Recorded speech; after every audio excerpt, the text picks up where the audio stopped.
Bonsoir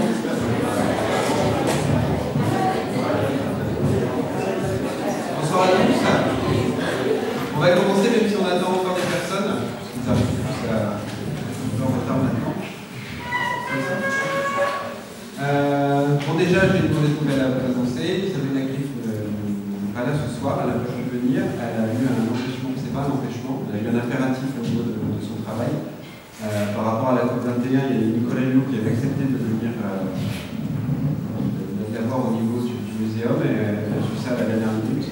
Donc je n'ai pas eu le temps d'inviter une autre personne, donc du coup ça sera moi qui la remplacera en tant que primatologue ce soir. Donc je vais introduire comme tous les soirs, pour tous les débats, la conférence. Donc bonsoir à tous, merci d'être venus. Ce soir, ces questions d'actualité en éthique animale. Ces débats conférences font partie d'un enseignement d'éthique animale que nous avons créé cette année, et ce sont donc les étudiants de cette option qui vont mener ensuite le débat. Donc l'éthique n'est pas une prise de position, mais un questionnement en perpétuelle évolution avec notre culture et notre temps. Et nous ne sommes donc pas là ce soir pour arriver à une vérité absolue, en fin de soirée, mais pour discuter, les s'ouvrir à l'esprit, et surtout montrer qu'un problème n'a pas une solution unique, mais qu'il est généralement complexe, avec de nombreux éléments que nous ignorons chacun. Les étudiants de ce soir vont d'abord poser des questions aux intervenants ici présents, donc moi et Jean-Bernard Marie, et vous pourrez ensuite intervenir à la fin de cet échange et poser vous-même des questions. Nous indiquerons ceci en temps voulu. Je laisse donc maintenant la parole à Chloé. Tu vas vous présenter, je suis Gilles de ce soir. Merci beaucoup. Alors, afin d'introduire un petit peu la question ce soir, qui est donc, peut-on considérer les grands singes comme des personnes? Je vais commencer par vous dire que notre espèce, vous l'avez sûrement déjà, partage plus de 99% de son patrimoine génétique avec les grands singes. Or, dans le droit français, la possession de droits chez l'être humain découle du fait de sa conscience et de sa rationalité. Sauf que les recherches toujours plus poussées sur la cognition des grands singes nous montrent qu'ils ont des capacités cognitives qui peuvent se parenter à de la rationalité, à de la conscience. Donc, on peut remettre la question du statut de personne, pourquoi pas les attribuer aux grands singes. D'ailleurs, en février 2015, les animaux ont été reconnus juridiquement comme êtres vivants doués de sensibilité dans les codes civils. Un changement de statut des grands singes vers des personnes physiques va nous amener à réfléchir à la fois aux conséquences juridiques, éthiques et de mise en application d'une telle réglementation. Au cours du débat, on va évoquer des procès qui ont eu lieu. Et je vais vous les introduire un petit peu pour que vous sachiez de quoi on parle. Il y a eu en 2013 plusieurs procès de la part d'associations de défense des animaux qui ont demandé d'attribuer le statut de personne à plusieurs chimpanzés. Donc il y avait 2 chimpanzés, Hercule et Léo, qui étaient enfermés dans un centre de recherche universitaire, qui eux donc ont été libérés. Ils ont eu le statut de personne, ils ont été mis dans une réserve. Par contre, il y a eu aussi Tommy, qui était enfermé dans une petite cage, et lui par contre il n'a pas eu ce droit, et donc il n'a pas été libéré. Il y a eu aussi Sandra Laurentin en 2014, qui était dans un zoo argentin et qui a obtenu aussi le statut de personne, qui a été donc libérée, enfin mis dans une réserve. Voilà, avant de commencer, je vais vous lire la définition du Larousse d'une personne. C'est très intéressant. Alors, définition numéro 1. Être humain sans distinction de sexe. Exemple, il y avait 15 personnes à table. Définition numéro 2. Individu considéré en lui-même. Exemple, le respect va parfois à la fonction plus qu'à la personne. Définition numéro 3. Avec le possessif, indique l'individu considéré en tant qu'être particulier, physique et moral. Exemple, il est satisfait de sa personne. Définition numéro 4. L'individu en tant qu'exerçant une fonction. Exemple, la personne du peuple. Donc on voit que même au niveau du Larousse, on a plusieurs définitions, c'est pas très clair. Et pour vous éclairer sur les sujets par rapport aux grands singes, on reçoit donc Cédric Sueur, qui est enseignant-chercheur à l'Université de Strasbourg en primatologie et éthologie, et Jean-Bernard Marie, qui est juriste en droit international des droits de l'homme et enseignant à l'Université de Strasbourg. Merci. Et bonne conférence. Nous allons maintenant passer aux questions. La première question, je la pose à M. Marie. Alors, est-ce que d'un point de vue juridique, vous pourriez nous définir ce qu'est une personne? Oui. Oui, à votre question. Je ne sais pas si je vais arriver à définir ce qu'est une personne. Vous avez bien précisé pour un juriste ou dans le domaine du droit, parce que je suis sûr, là par contre, que ce ne sont pas les juristes qui ont le monopole de la définition de ce qu'est une personne. Donc pour un juriste, une personne, qu'est-ce qu'il peut dire? Il connaît différents types de personnes, mais celle qui nous intéresse ici, vous avez tout entendu parler de cette notion de personne morale. C'est ce qui qualifie, on a l'habitude de dire que c'est un droit fictif qui qualifie une entité, généralement collective, institutionnelle, qui est dotée d'une personnalité juridique. Alors, on connaît comme personne morale, pour donner juste des exemples simples, dans le domaine du droit public, des collectivités locales, par exemple, ou des organismes publics, tels que des organismes de recherche, par exemple l'université, et dans le droit privé, évidemment, on connaît bien tout ce qui est du registre de l'association. Donc, on appelle ça des personnes morales, ça ne veut pas dire des personnes qui ont une volonté ou une qualité morale particulière, mais qui ne sont donc pas par opposition, par distinction, par rapport à ce qu'on peut considérer comme une personne physique, individuelle, et qui est celle qui nous retient. Je suppose que quand vous parlez de personnes, quand on parle de personnes dans la problématique qui nous est soumise, c'est de celle-ci qui s'agit.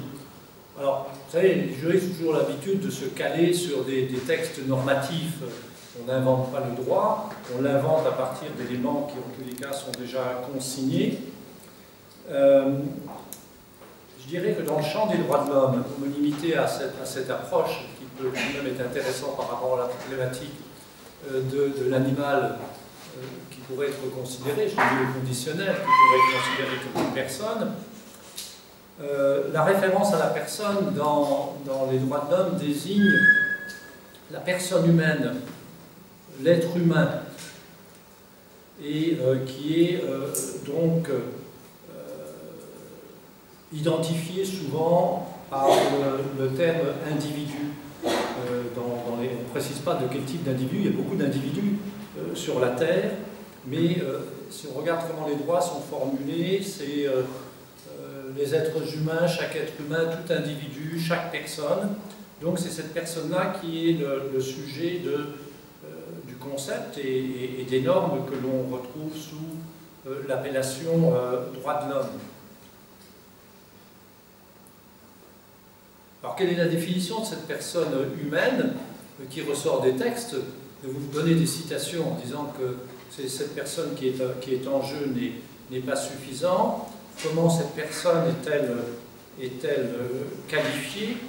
Alors je prends comme base, si vous voulez, un texte qui a une reconnaissance, même s'il est fréquemment, et je vous l'accorde, violé, qui constitue le socle, le fondement de ce qu'on appelle les normes internationales des droits de l'homme.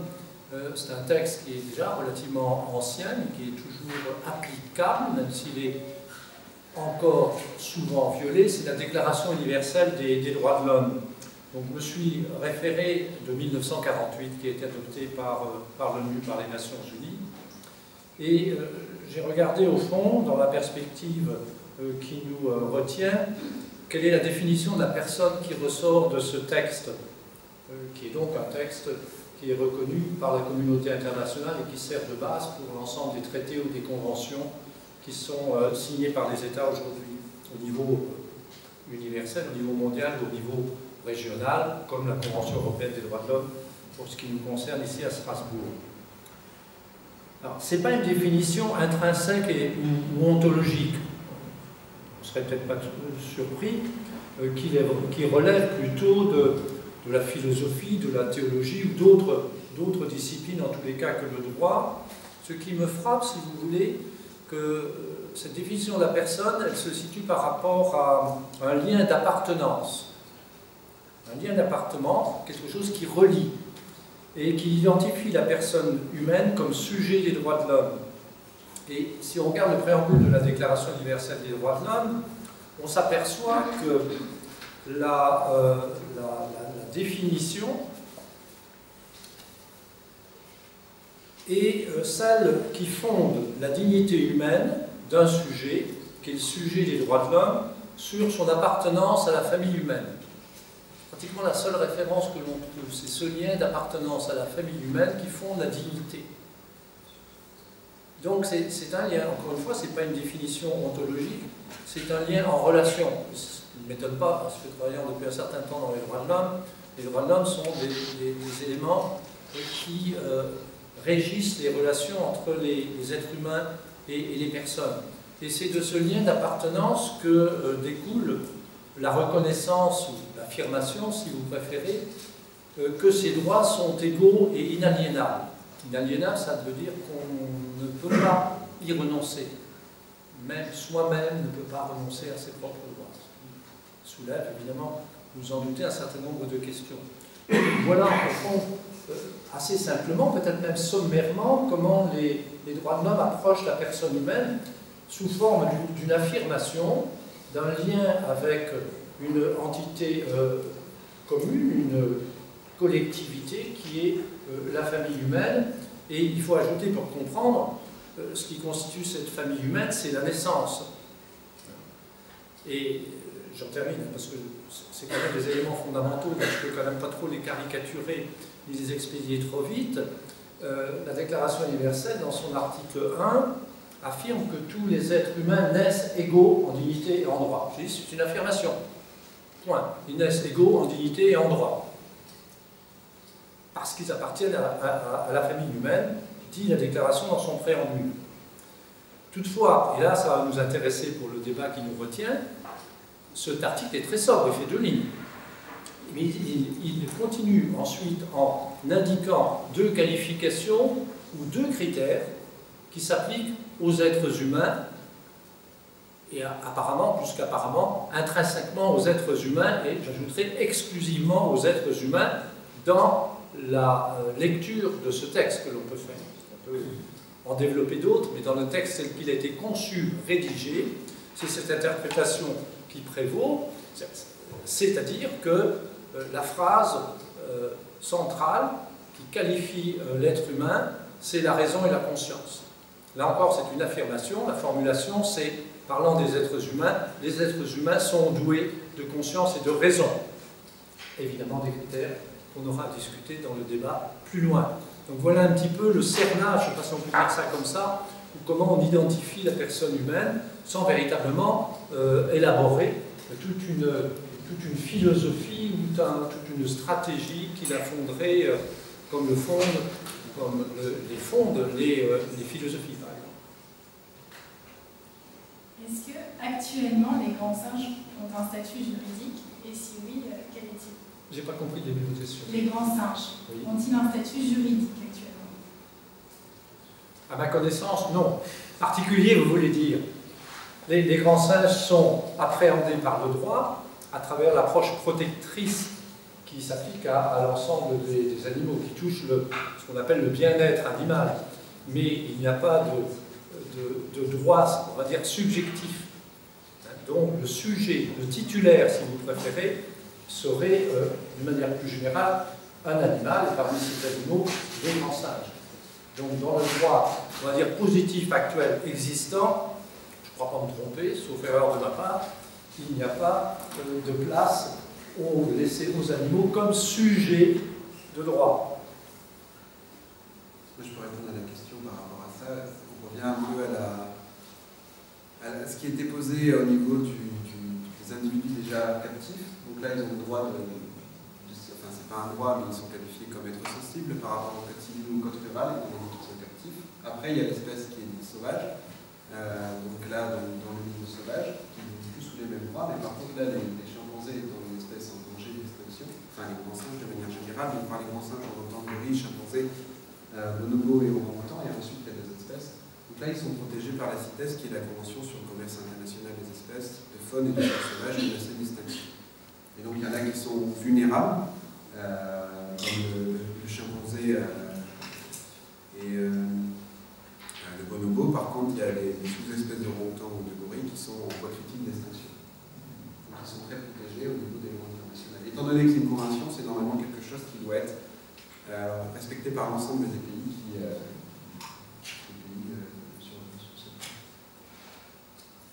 c'est une approche protectrice, hein. Oui. C'est ce que tu dis. Oui. Ça ne fait pas des animaux des titulaires de droit. Ça, c'est très important, cette séparation, pour éclairer nos débats. Là, je ne prends pas une position, je ne dis pas qu'ils ne doivent pas être sujets de droit, mais l'approche actuelle par le droit est une approche protectrice. Ce n'est pas parce qu'on a dit début janvier, à mi-janvier de cette année, que c'était des êtres sensibles, que ça en fait des sujets de droit. On a découvert une chose assez évidente, c'est qu'un animal, c'est sensible. Il est bien que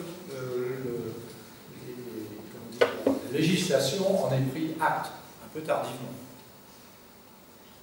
Du coup, Cédric Sueur, est-ce que vous pouvez nous éclairer sur les dernières découvertes sur la cognition des grands singes, au niveau donc de la conscience, de la rationalité, de l'émotion, de la communication, enfin tout ce qui se rapproche à la cognition humaine, et quelles sont les limites aussi cognitives qui vont à l'encontre de ces similitudes avec les loups. Donc, là, on vient de dire normalement ce qui est donné à l'être humain ou à l'homme, avec un grand K, c'est vraiment le fait qu'il soit doté de raison et de conscience. Et par raison, on peut entendre rationalité, et après, du coup, on peut entendre plusieurs sous-domaines qui vont être la projection, par exemple, l'anticipation, la notion d'empathie, justice, donc dans cette rationalité. Donc ça, c'est des exemples qui peuvent être... C'est des capacités cognitives qui ont été testées chez les grands singes. Donc la conscience, on n'est plus... Il n'y a aucun problème là-dessus, hein, c'est tout ce qui est test du miroir, par exemple. Donc là, on sait très bien que les grands singes sont conscients, même si ça a été difficile de montrer chez les gorilles, étant donné qu'ils ne peuvent pas se regarder dans les yeux. Donc le test du miroir, c'est de mettre une tâche à un chimpanzé et puis de voir comment il réagit face au miroir. S'il se gratte la tâche, c'est simplifié, mais s'il se gratte la tâche, ça veut dire qu'il est conscient lui-même. S'il touche le miroir, ça veut dire qu'il est peut-être pas conscient. La rationalité, là, on peut voir qu'à travers des expériences comportementales d'échange, donc de capacités numériques, ils sont capables d'attendre un certain délai, ils sont capables d'échanger une petite quantité contre une grosse quantité, ils sont capables de numériser. Au niveau de la projection, de l'anticipation, il y a aussi des exemples. Par exemple, quand ils vont casser des noix avec des pierres, on sait que parfois ils peuvent transporter des pierres sur leur lieu où ils vont casser les noix, et que plus c'est loin, plus ils vont prendre une pierre qui est moins lourde. Donc là, il y a une notion d'anticipation. Par contre, ils sont incapables de faire des provisions de fruits. C'est-à-dire que quand ils partent de l'arbre qui est en fruits, ben, ils ne font pas des provisions. Ça, on n'a jamais vu ça. La communication, c'est qu'ils en sont capables également, mais ils ne sont pas capables de parler comme nous on parle. On voit qu'avec Coco, qui est le gorille, du coup c'est pas Hype, c'est la chimpanzé, bon, je me souviens plus, mais comme Kenzie, ils sont capables d'utiliser soit le langage des signes, soit les lexigrammes, qui déterminent vraiment les formes syntaxiques en plus. L'empathie également, donc l'empathie c'est être capable de percevoir la détresse d'un individu. Donc là, ils vont aussi réagir en faveur des individus. Des notions de justice, alors là c'est comme l'empathie, hein. C'est pas que des notions comme chez nous, on pourrait plutôt parler de proto-justice entre guillemets. Là il y a des expériences qui montrent qu'on va donner au choix un chimpanzé qui peut choisir 6 morceaux de raisin ou 5 morceaux de raisin. Alors c'est pas 3, c'est 3 et 5. Et par contre, quand il tire sur 3, eh ben, son chimpanzé voisin va avoir également 3 raisins. D'accord? Donc là, c'est séparé en 2, partie égale. Moi j'ai 3 raisins, toi tu as 3 raisins. Mais si je tire sur 5, toi tu n'as qu'un seul raisin. Et en fait, l'autre chimpanzé peut décider d'accepter qu'on lui donne ou de refuser. Donc ce qu'on observe, c'est que quand le chimpanzé teste tire 5 raisins, l'autre chimpanzé, de manière générale, décide d'arrêter l'expérience. Donc il se refuse même le seul raisin qu'il aurait pu avoir, et ça peut être des notions, entre guillemets, de proto-justice. Ce qui est intéressant à voir également sur les grands singes, c'est qu'on peut avoir des notions de culture. Donc là, ça va être des groupes d'individus qui vont présenter des comportements qui ne sont pas dus à des différences écologiques au niveau du du milieu, mais qui sont bien dues à des différences comportementales, des traditions, donc des comportements qui sont nés au sein de ce groupe, qui se sont transmis au sein de ce groupe, et qu'on ne va pas apercevoir dans un groupe voisin. Alors les limites, oui, il y a des limites sur la rationalité, il y a des limites sur l'anticipation. Après, est-ce que c'est les expériences qui le montrent? En tout cas, on arrive à monter un certain degré d'anticipation, on arrive à montrer un certain degré d'empathie, de proto-justice, mais ce n'est pas aussi complexe que ce qu'on peut observer chez les autres.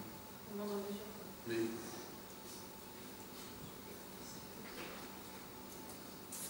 Alors, on a vu que selon le Code civil, les animaux sont des êtres vivants, doués de sensibilité. Cependant, ils appartiennent toujours au régime des biens meubles. Quel serait alors le cheminement pour faire passer les grands singes d'être sensibles à personne? Ça, c'est la fin de la conférence. On est encore dans le débat. Ce n'est pas une précaution oratoire. Moi, je n'ai pas de position.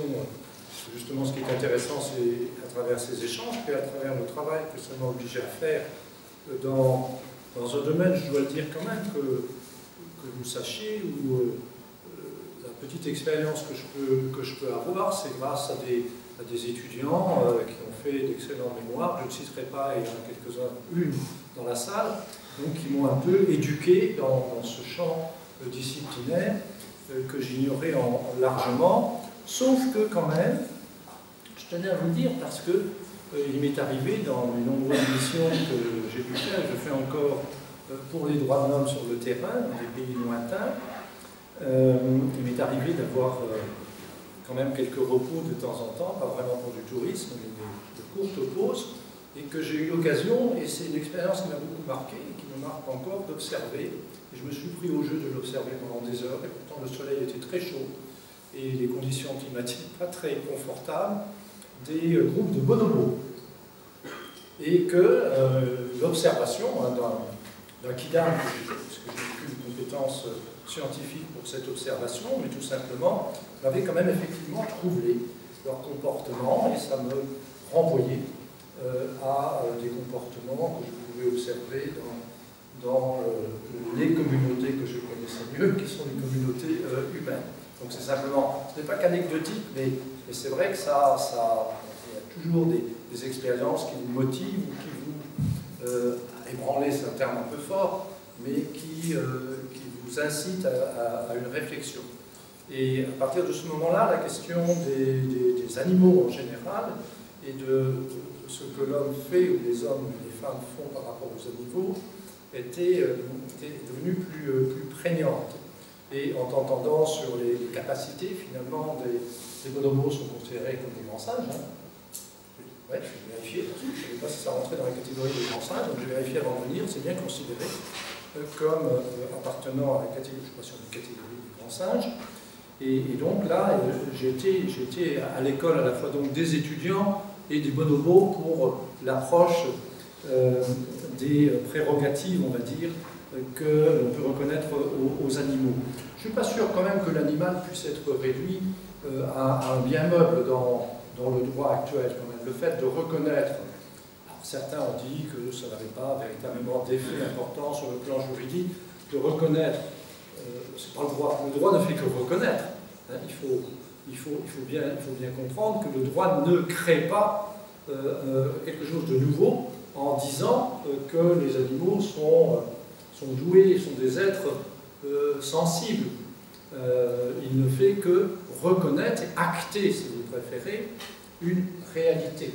Donc le droit ne l'a pas créé. Souvent, les droits de l'homme n'ont pas été créés par le droit. Toutes les déclarations, les textes sur les droits de l'homme commencent par le mot « reconnaître ». On reconnaît quelque chose qui était préexistant. On le proclame, on le définit, on l'affine, on fait un tas de choses au niveau du contrôle, mais ce n'est pas une création, comment dire, ex nihilo d'un droit. Donc là, c'est pareil, en reconnaissant que les animaux sont des êtres sensibles, la loi française n'a pas fait une découverte définitive. Mais je pense que ça permet quand même de situer l'animal autrement qu'un bien tel qu'il était perçu. Un bien, ça veut dire qu'on peut en faire l'exploitation que l'on veut, c'est ça la conséquence. Je ne suis pas sûr, là, qu'il n'y a pas eu quand même un progrès conceptuel. Est-ce que ça se traduit dans la pratique? Pourquoi pas? Un progrès conceptuel, normalement, n'est pas sans conséquence dans la pratique, j'espère, parce que comme intellectuels que nous sommes tous ici, s'il n'y a pas, le concept ne fait pas avancer un peu les réalités, il n'a pas d'impact sur les réalités, je crois qu'il faut changer de métier, pour les universitaires ou les chercheurs. En tout cas. Nous avons déjà évoqué ces deux procès dans l'introduction. Pour rappel, Sandra, c'est une femelle orang-outan qui a été reconnue personne non humaine en Argentine, alors que deux chimpanzés d'un centre de recherche universitaire aux États-Unis n'ont pas été tout de suite reconnus personne non humaine. Il a fallu attendre un deuxième procès. Et un autre chimpanzé, Tommy, lui, n'a jamais été reconnu comme une personne non humaine. Du coup, à votre avis, pourquoi certains grands singes ont obtenu le statut de personne, alors que d'autres ne l'ont pas obtenu? Monsieur Marc. Moi, ça? Oui. Ah.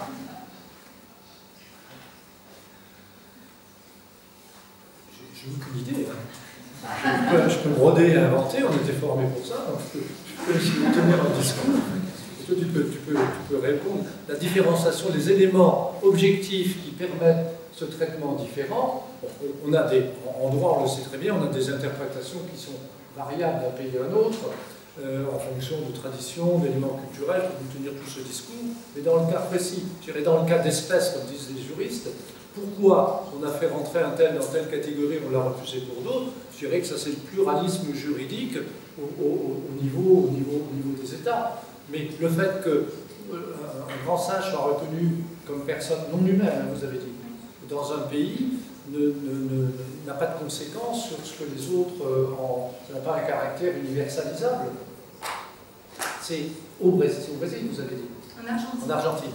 En Argentine, telle est la situation, c'est intéressant, parce que là, on peut en tirer un enseignement, mais ça n'a pas de portée autre que la reconnaissance, je dirais, ponctuelle, dans un lieu donné, à un moment donné. Mais ça peut avoir un effet d'entraînement dans d'autres pays si ce qui a fondé cette décision se propage d'une certaine manière.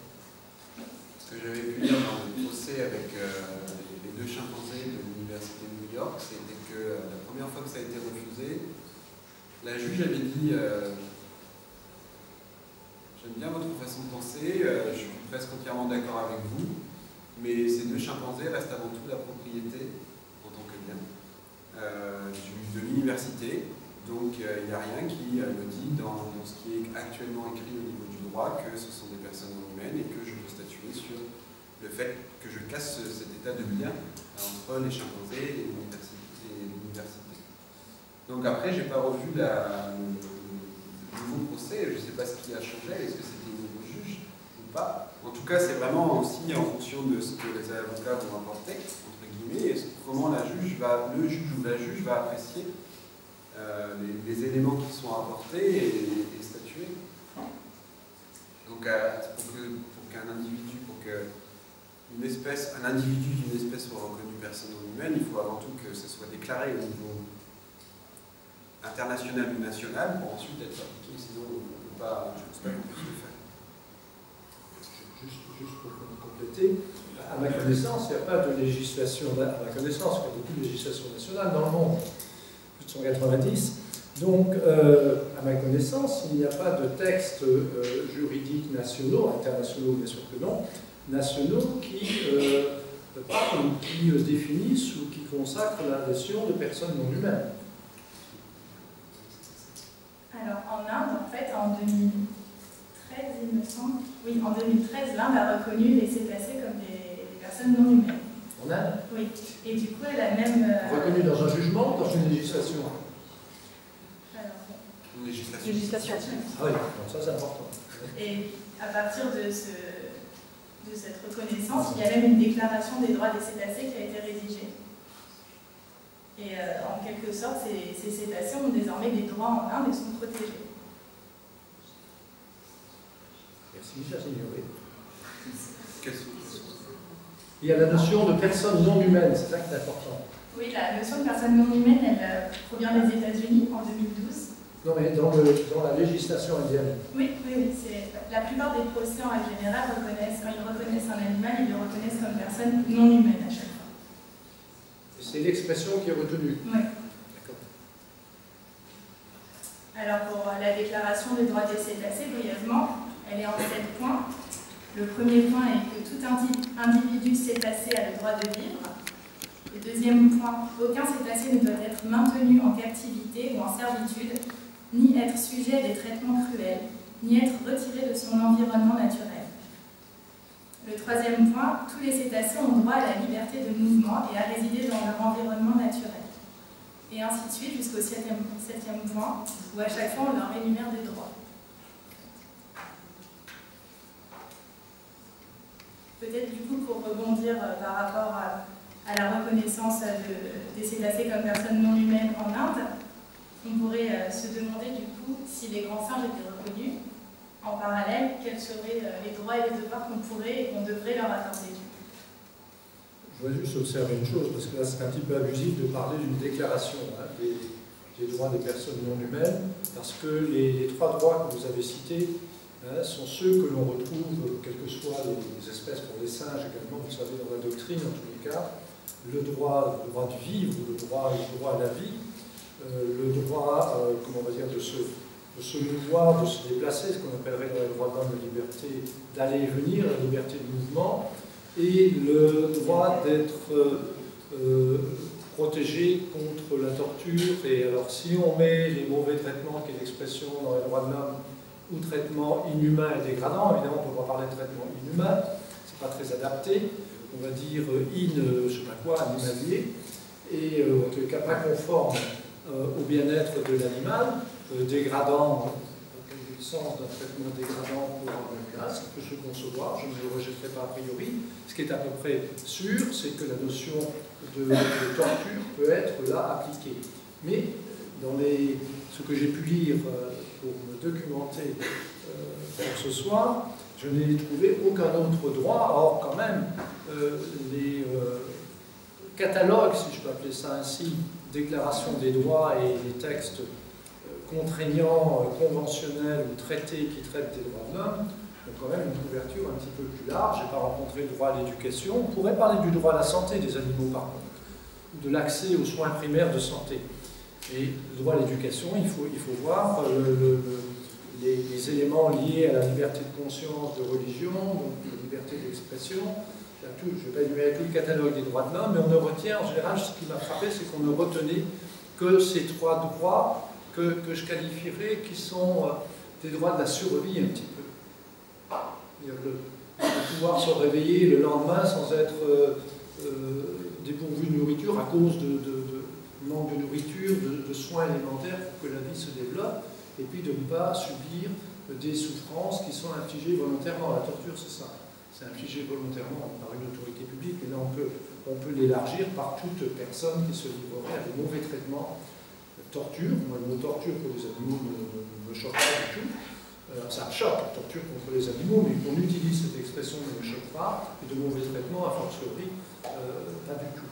Mais les autres droits ne sont généralement pas invoqués, sauf dans quelques ouvrages quand même qui essaient de calquer tous les droits de l'animal sur le catalogue des droits de la personne humaine.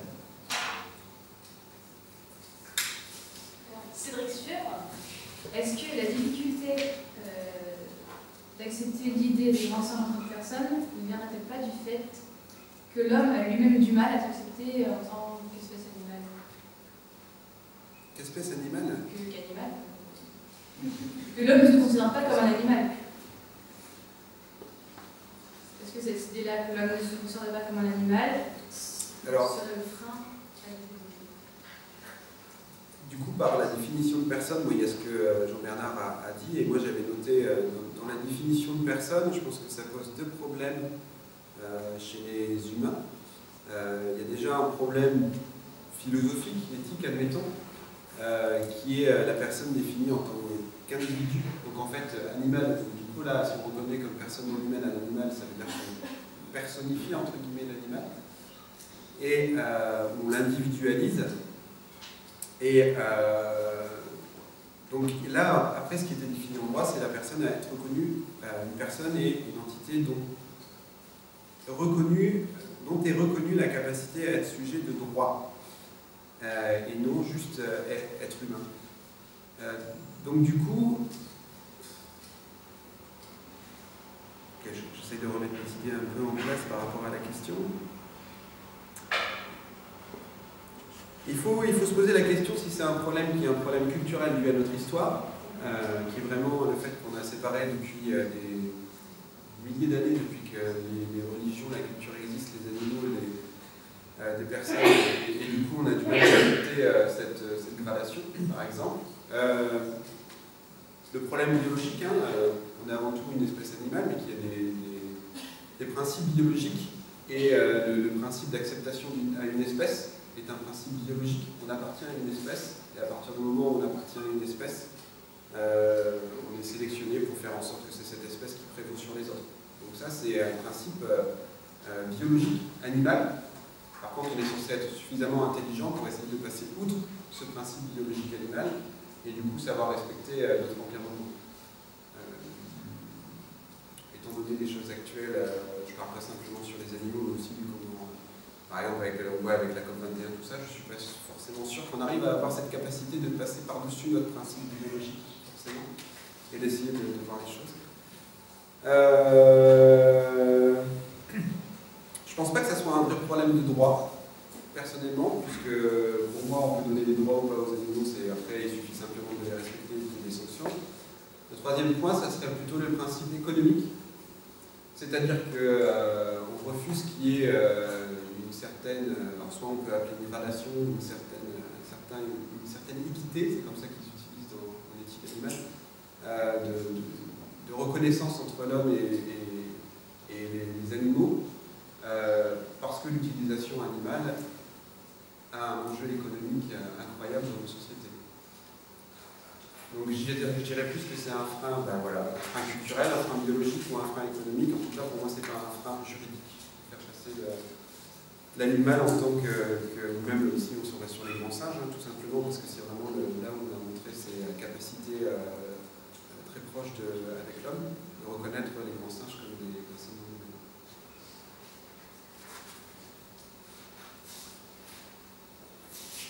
Alors nous avons vu qu'un individu sauvage libre ne bénéficie pas du même statut juridique qu'un individu captif ou domestique issu d'une même espèce.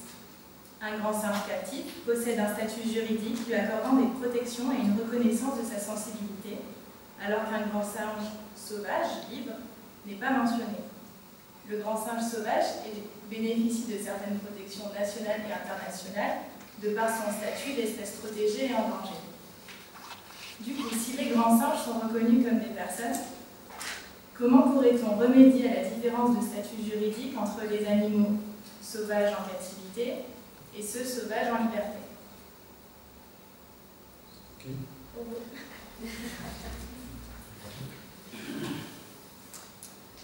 Est-ce que je peux commencer en posant aussi une question, parce qu'il y a quelque chose qui m'intrigue. Je pense qu'on est quand même tous d'accord pour que l'animal ne sorte du cercle du bien. Je ne sais pas si je suis tout d'accord dans cette salle, j'imagine, mais pas à l'extérieur de cette salle nécessairement, pour que l'animal sorte du cercle du bien patrimonial. Et la question que je me pose, c'est une question, avant d'essayer de répondre ou de donner des éléments à votre question, c'est est-ce que pour en arriver là, faire que l'animal ne soit pas à disposition de l'être humain comme n'importe quel bien,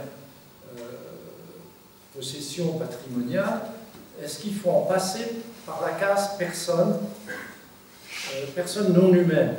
Il y a une définition par la négative qui m'énerve un peu, c'est pas que ça m'énerve, mais je ne trouve pas ça quand on arrive à définir que par le non, un animal c'est une personne non humaine.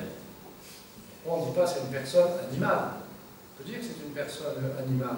Non humain, on définit par rapport à une autre espèce. On peut parler d'espèce humaine. Donc ça, c'est une question que je me pose et que je pose à tout le monde. Est-ce qu'il faut vraiment passer par la case personne, qui est une case quand même assez compliquée? Qui est assez compliquée parce que si on admet que l'animal entre dans cette case, c'est pas très beau, hein, pas dans cette cage, hein, entre dans cette définition, les conséquences juridiques seront assez importantes. Il faut mieux les savoir parce que, effectivement, ce ne sera pas simplement les 3 droits qui sont des droits de la protection là, que vous avez énumérés, mais il faudra quand même songer à appliquer l'ensemble des droits qui sont reconnus, on dit mutatis mutandis, à la personne humaine.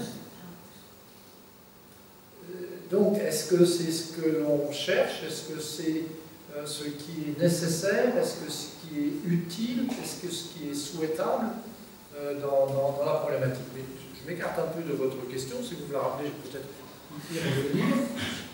Mais elle n'était quand même pas tout à fait étrangère, parce que ça pose en amont, je me demande pourquoi il y a une quête comme ça insistante de la qualification de personnes, alors que par moment je me dis, mais l'objectif, si l'objectif et la finalité c'est cela, pourquoi faut-il se compliquer la vie, se prendre la tête, comme on dirait, en passant par la case personne, sachant que ce sera inventé quelque chose qui ne ressemble en rien à la personne humaine, qui aura sa spécificité par rapport à la personne humaine.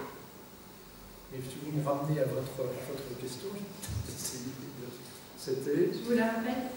C'était si les grands singes sont reconnus comme des personnes, comment pourrait-on remédier à la différence de statut juridique entre les animaux en captivité et les animaux sauvages? Il n'y aurait pas de raison de faire de différence, parce que là, la différence, elle est fondée, je dirais, sur une approche anthropomorphique.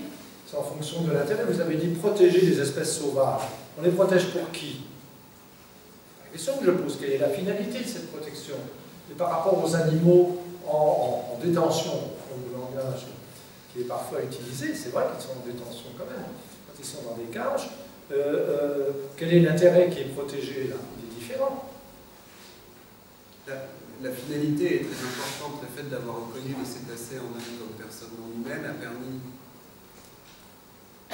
d'interdire en Inde les delphinariums, ce qu'ils souhaitaient, et d'interdire ou de protéger les cétacés par rapport à la chasse aux cétacés, ce qu'ils voulaient. Donc là, il y avait un fort intérêt, une forte finalité de déclarer les cétacés comme personnes non humaines. Du coup, on interdit également, par principe de personnes non humaines, vous l'avez vu avec la déclaration là, c'est d'interdire toute captivité. Donc là, le problème, c'est la question d'après, de toute façon, le problème de la captivité des chimpanzés se pose. Des grands singes, de manière générale. Après, il y a le problème de la finalité ici, c'est si on doit, si on le fait, si on déclare les grands singes comme des personnes non humaines, dans quel intérêt on le fait? Est-ce que si c'est pour les protéger dans la nature, parce que chaque population diminue assez vite et qu'il est urgent de les protéger, est-ce que laisser la législation comme elle est actuellement, mais faire en sorte que les sanctions soient plus strictes, ne serait pas plus efficace que leur donner simplement le statut de personne non humaine? C'est la notion de finalité qui est importante, je pense.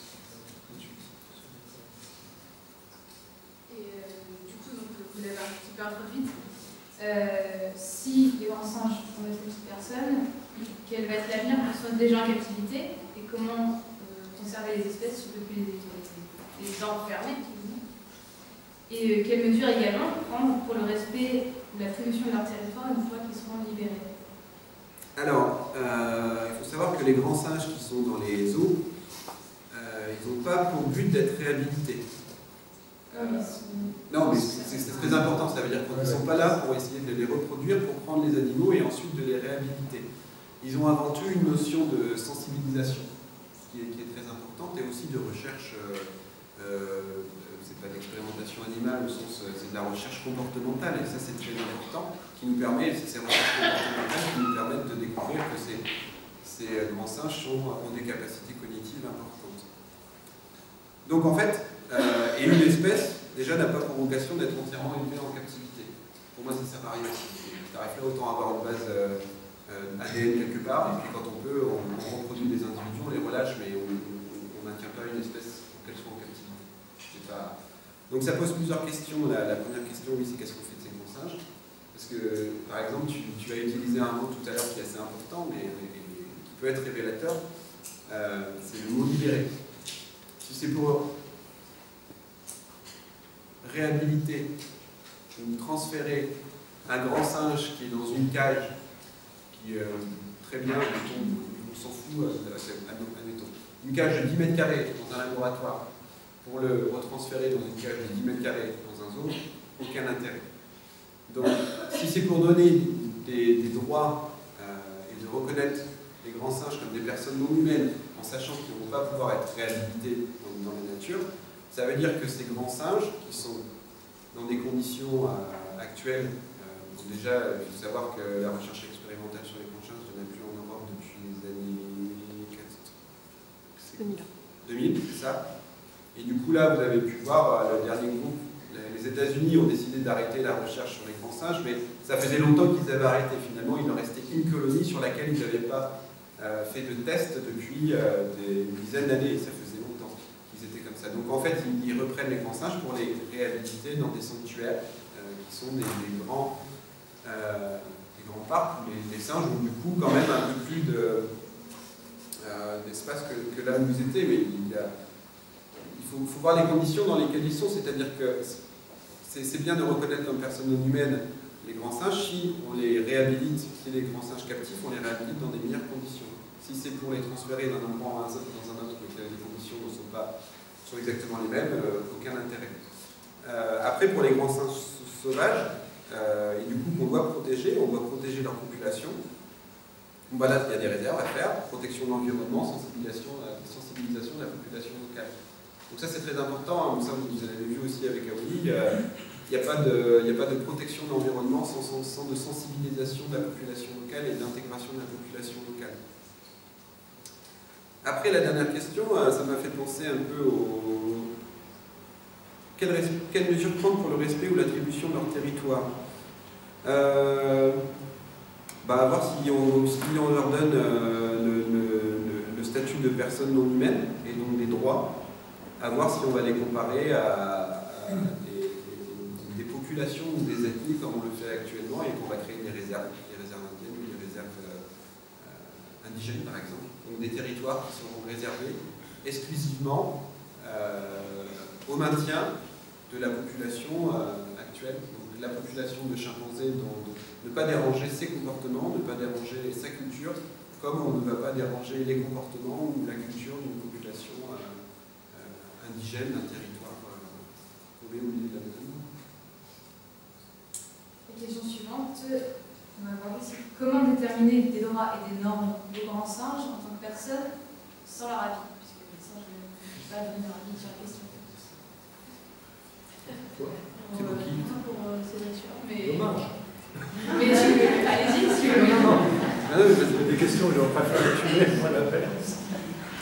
C'est la question qu'on peut se poser. J'avais vu une conférence qu'il y avait eu l'année dernière, je ne sais plus qui est-ce qui l'avait fait, c'était quelqu'un d'assez connu, c'était a-t-on le droit de donner des droits aux animaux?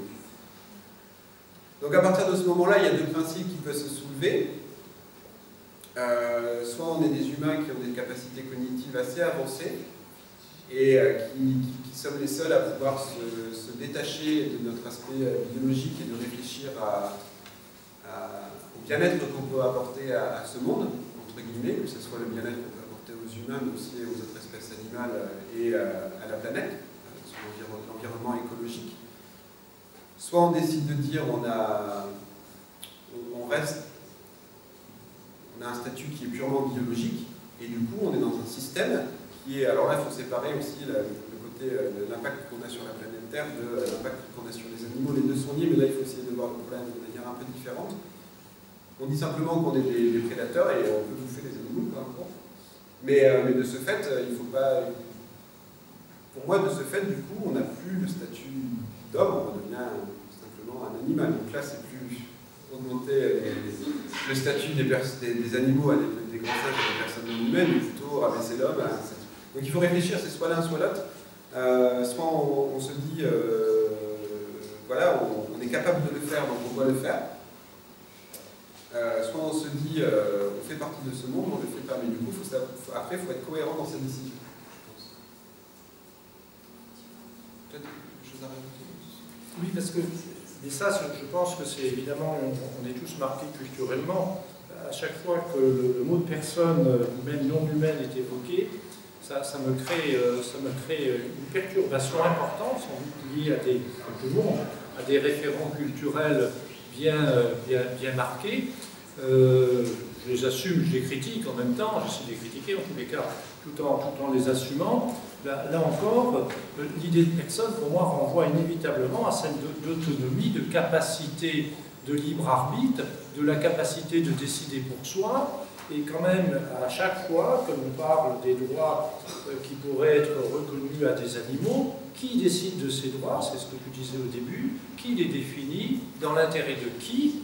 Dans le meilleur des cas, on peut penser que c'est dans l'intérêt des animaux. Je fais un parallèle qui est très grossier quand on parle de l'intérêt supérieur de l'enfant, parce que l'enfant lui-même ne peut pas défendre son propre intérêt, en tous les cas il n'est pas assez, il est encore trop vulnérable, le mineur, pour le défendre suffisamment. C'est pour ça qu'il faut qu'il y ait d'autres acteurs qui défendent son intérêt. Ma comparaison, elle vaut ce qu'elle vaut avec les animaux et l'enfant. Elle s'arrête vraiment là. Simplement, l'intérêt de l'animal, qui va encore l'évaluer?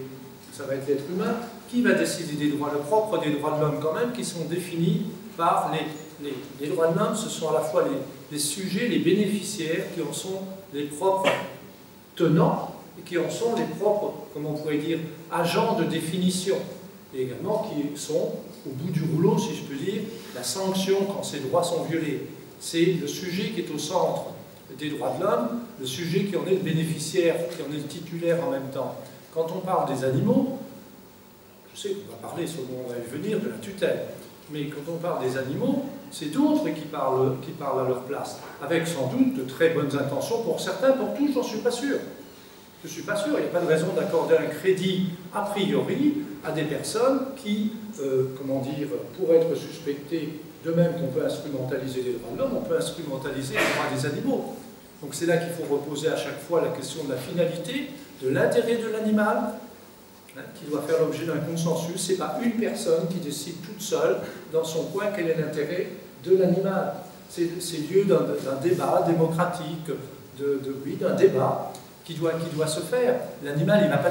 Est-ce que l'animal peut dire son mot, savoir ce qui l'intéresse?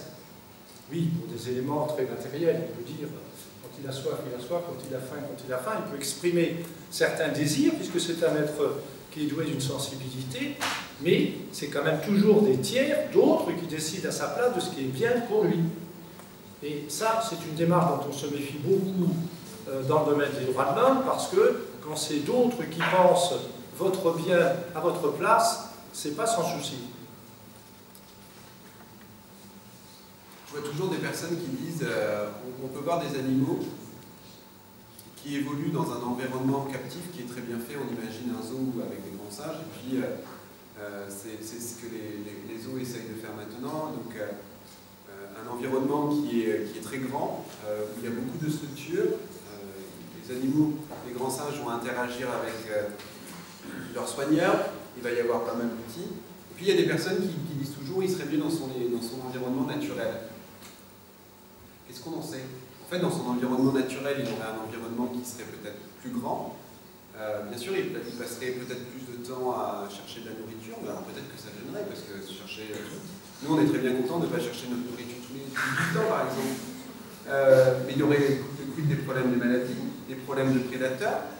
Donc en fait, ici, on base un jugement en se disant que nous, on est libre, entre guillemets, et que du coup, l'animal doit être libre. Mais finalement, est-ce que ce jugement n'est pas visé pour nous en tant qu'hommes? Est-ce que l'animal préfère être dans son environnement captif, mais très sûr, parce que très grand, ou alors être de manière très libre dans son environnement naturel, mais du coup, un environnement qui est risqué? Ça, c'est la question qu'il faut se poser. Et ça, c'est une question qu'on peut... Je ne suis pas sûr qu'on puisse y répondre. Hein. En tout cas, on peut répondre. On peut lui poser la question. Dans une bouteille. Il n'y a que lui qui pourrait le savoir en l'expérimentant, qu'est-ce qu'il préfère entre les deux situations. C'est nous qui allons juger, et ça, c'est peut-être pas choquant, que nous soyons amenés à nous positionner en bonne foi, ce qui nous semblerait le plus intéressant pour l'animal. Mais il faut quand même être conscient que c'est nous qui en décidons. C'est là qu'il faut s'assurer, le juriste revient peut-être, d'un certain nombre de procédures, de garanties pour que l'intérêt de l'animal ne soit pas comme ça proclamé de façon subjective, individuelle, comme on le sent, et on dit ah ben c'est bien, celui-ci on va le mettre dans la nature. C'est ce que tu dis. Ça c'est irresponsable. Donc il faut néanmoins prévoir ce qu'on appelle dans le droit des procédures qui garantissent que les intérêts de l'animal, on ne va pas parler de l'intérêt supérieur de l'animal, ce serait quand même exagéré, mais que les intérêts vitaux, on pourrait dire, ou fondamentaux, ça ne choquerait pas, de l'animal soient préservés. Et ça ne se fait pas en claquant des doigts. Ça suppose des garanties. Et enfin, dernière question. L'accord de droit au grand singe peut-il impacter les droits de l'homme? Si on se...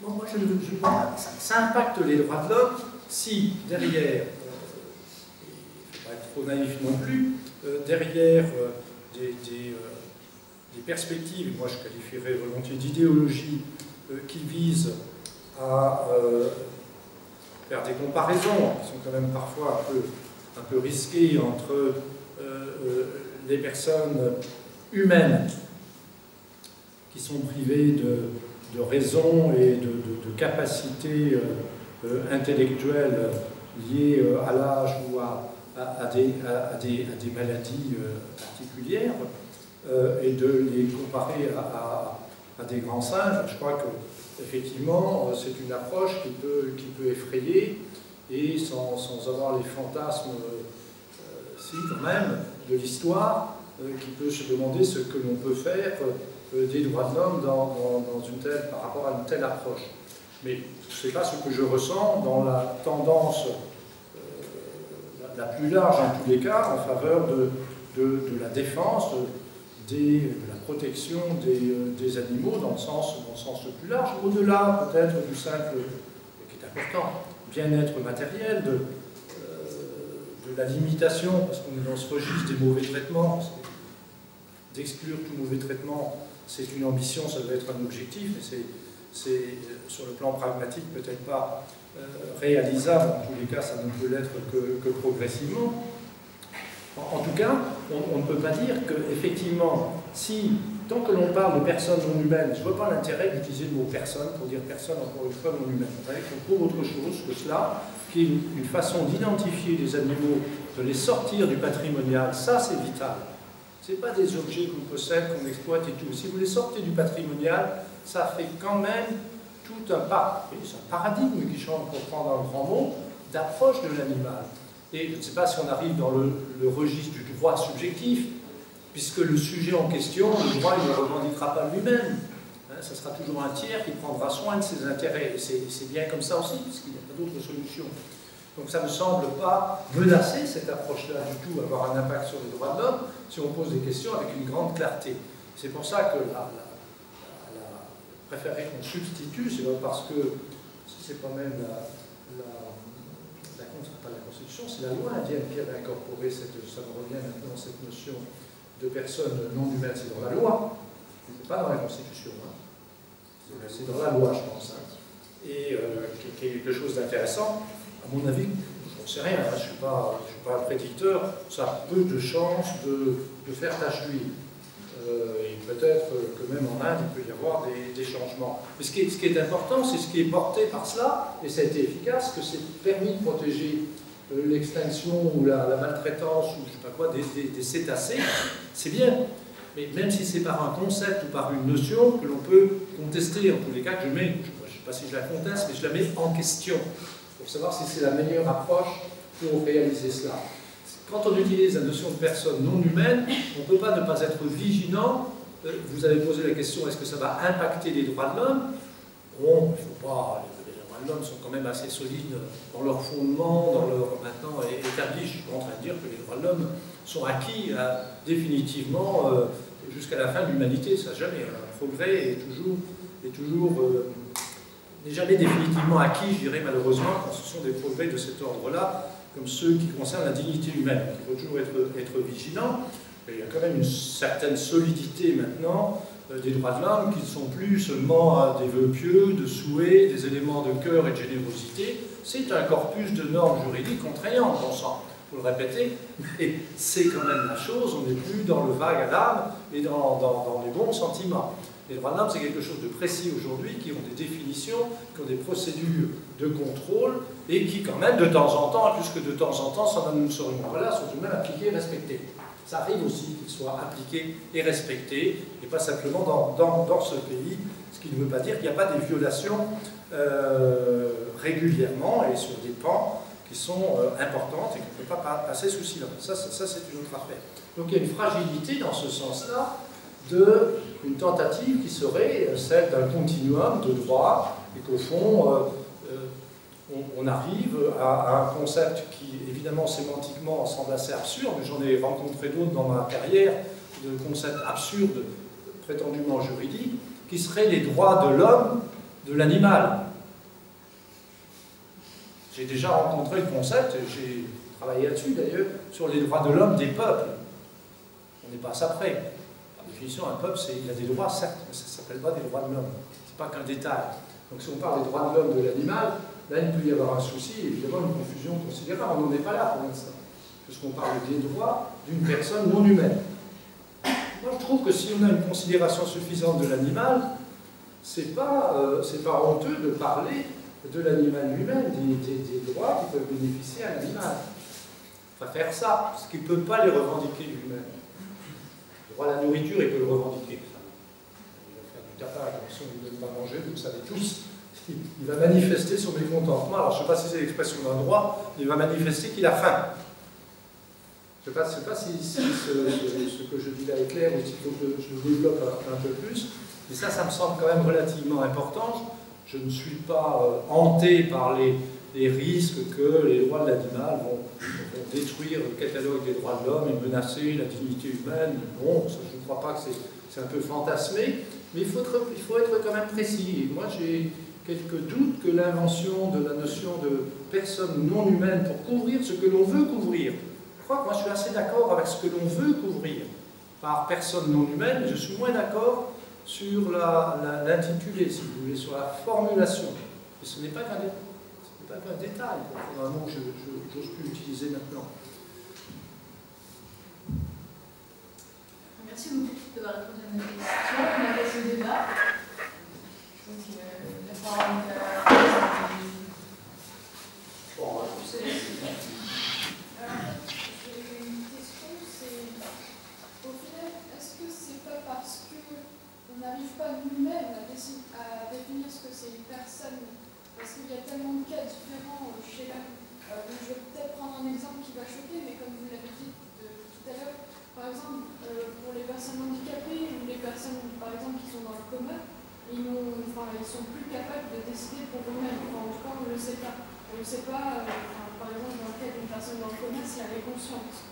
Et on dit, est-ce que dans ce cas-là, on considère que c'est une personne juste parce qu'elle appartient à la famille humaine, et dans ce cas, le terme de personne, ce serait vraiment trop anthropique et il faudrait peut-être arriver, comme vous venez de le dire, à définir un terme comme animal pour pouvoir offrir des droits de l'animal au final.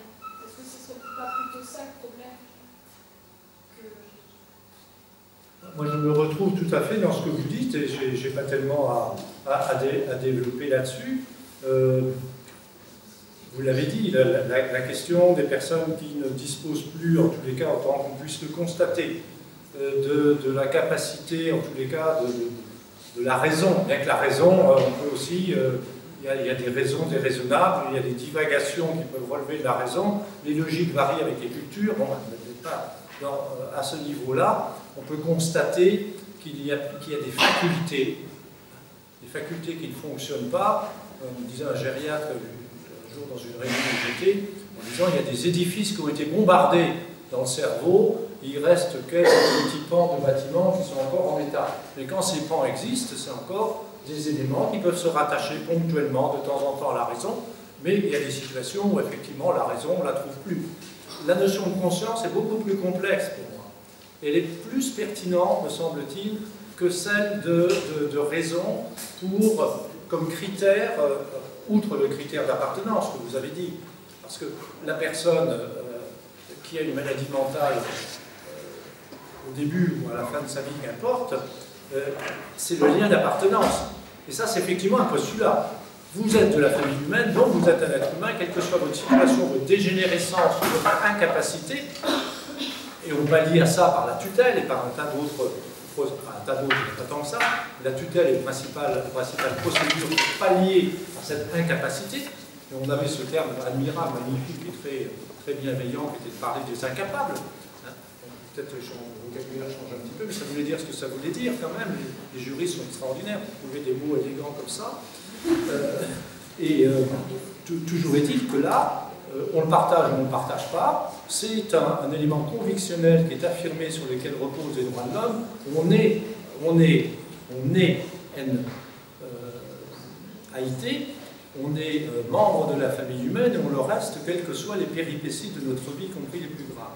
Pour la conscience, quand même, l'expérience que j'ai,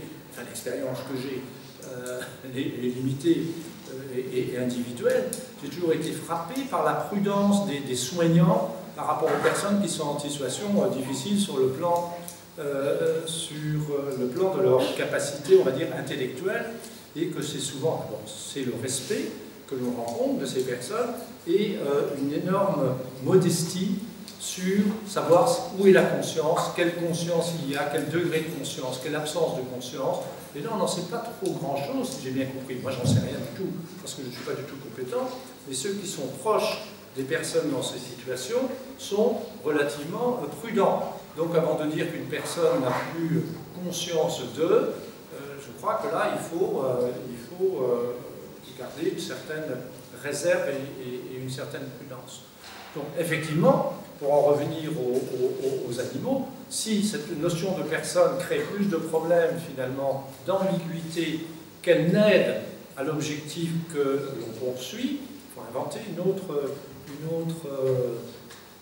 autre appellation. Parce qu'il y a quand même quelques soucis. Si la personne est liée à l'autonomie, au libre arbitre, à la capacité, on peut prendre un tas de... On peut décliner un tas d'éléments qui qualifient la personne humaine comme la capacité de distanciation, d'analyse, de pratique, qui à ma connaissance ne se rencontre pas chez les animaux, mais ça c'est pas un procès contre les animaux du tout, mais lié comment dire, à des pratiques cultuelles, religieuses, la création de sépultures par exemple, parce que ça peut peut-être se là, ça trouve peut-être dans le règne animal, une capacité aussi d'accéder à une transcendance. Quand je dis transcendance, ce n'est pas nécessairement une relation à la divinité, mais de sortir de l'immanence. Est-ce qu'on peut... alors parce que le grand singe qui est capable de repérer son image, c'est autre chose que d'accéder à un libre arbitre, à un accès à la transcendance et à des pratiques qui en résultent de soins des autres, par exemple, qui sont des soins d'ordre spirituel, par exemple. Moi, j'ai toujours été frappé par la sépulture, le soin donné par les humains aux morts, et comment c'est dramatique quand on ne peut pas enterrer les morts, dans toutes les cultures pratiquement. Anthropologue, mais on verra ce que l'on apprend. Alors ça ne veut pas dire que parce que les singes n'enterrent pas correctement, on n'enterre pas du tout leurs congénères, qu'ils ne doivent pas accéder à un statut. Mais ça permet de différencier entre la personne humaine. Alors évidemment, c'est une personne humaine qui dit toujours ça. J'espère que j'en suis une. Donc c'est moi qui dis qu'être une personne humaine, c'est avoir cette capacité de faire de la métaphysique, d'accéder à la transcendance, d'avoir des rites religieux, je dis au sens le plus large, pratiques religieuses, et ainsi de suite, que l'on peut décliner, le libre arbitre aussi. Même si on en est privé de temps en temps et qu'on n'est pas toujours en possession et qu'on ne l'exerce pas toujours à bon escient, il n'empêche qu'on a cette capacité, normalement, de l'exercer. Je pense que ta question, elle soulève... en fait, ça montre que si on regardait... Forcément, c'est l'individu qui est reconnu comme personne non humaine, si on reconnaît les singes comme eux. Mais par contre, il faut le généraliser à l'espèce. Parce que l'être humain, qu'il soit comateux, qu'il soit un enfant, il reste un être humain avec les droits de l'homme. Et parce que sinon, ça mène à des dérives comme on a pu voir sur certains... c'est tout autour d'utilitaristes en disant que ce tarif-là, il vaut mieux expérimenter sur des comateux plutôt que sur des chimpanzés qui sont conscients. Mais je trouve que là, on arrive à des niveaux où on peut se poser la question de la raison et de la conscience, c'est des individus qui réfléchissent comme ça, en fait. Donc, non, en fait, c'est se rabaisser, c'est tomber dans un niveau. Il faut, si on donne des droits aux grands singes, ce n'est pas pour rabaisser les droits des humains qui y a derrière, par exemple. Donc, après, réfléchir comme ça, c'est une mauvaise façon de réfléchir. Enfin, je ne dis pas ta façon de réfléchir ou ta question, hein, je dis de... Une question, si on sort des animaux des biens meubles, qu'est-ce que deviendrait la responsabilité civile de l'animal? Parce qu'aujourd'hui, c'est le propriétaire qui a la responsabilité de l'animal. Si on sort des biens meubles, c'est plus le propriétaire qui devient la personne responsable, c'est l'animal en tant qu'être. Donc comment ça pourrait se traduire dans le droit français? C'est important parce que vous soulevez aussi la question, pour moi, elle est difficile. Pour moi, ce ne serait pas grave. Difficile de concevoir un droit sans une obligation et sans une responsabilité correspondante. On dirait que dans les droits de l'homme, on proclame que les droits, c'est pas vrai. Dans la Déclaration universelle des droits de l'homme, vous avez un article spécifique à la fin, que moi je considère un peu comme un article chapeau, même s'il est à la fin. Je tirer son chapeau à la fin de la séance, qui dit que l'individu a des droits, des devoirs. Des droits, il a dit dans les 28 autres articles qui précèdent, a des devoirs envers la société, hors de laquelle son libre épanouissement n'est pas possible. C'est quand même assez fort. Donc la notion de devoir est très présente. On ne peut pas concevoir la notion de droit sans celle de devoir. À ce propos, si je peux dire une chose, quand on pose la question dans une conférence ou ailleurs sur les droits de l'homme, quel que soit le sujet, vous avez généralement quelqu'un de tout à fait sympathique dans la salle, il dit « Eh monsieur, les devoirs, qu'est-ce que vous en faites ?» Question sympathique, qui n'est pas du tout une question taboue, la seule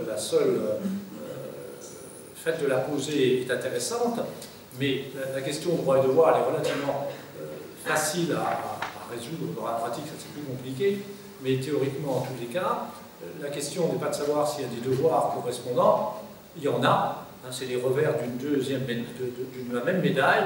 La question essentielle dans le domaine des droits de l'homme, c'est de ne pas mettre les devoirs comme une condition d'exercice des droits.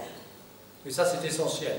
Si vous conditionnez le bénéfice d'un droit à la satisfaction d'un devoir, c'est-à-dire, au fond, tu fais ton devoir, mon petit, et on pourra parler de tes droits ensuite. Ça, je suis désolé, les juristes le savent bien et l'histoire le sait bien. C'était la constitution franquiste, c'était la constitution de M. Pinochet, et c'était également la constitution soviétique de 1936 qui accordait des droits très généreux aux citoyens, à condition qu'ils aient démontré qu'ils étaient de bons citoyens.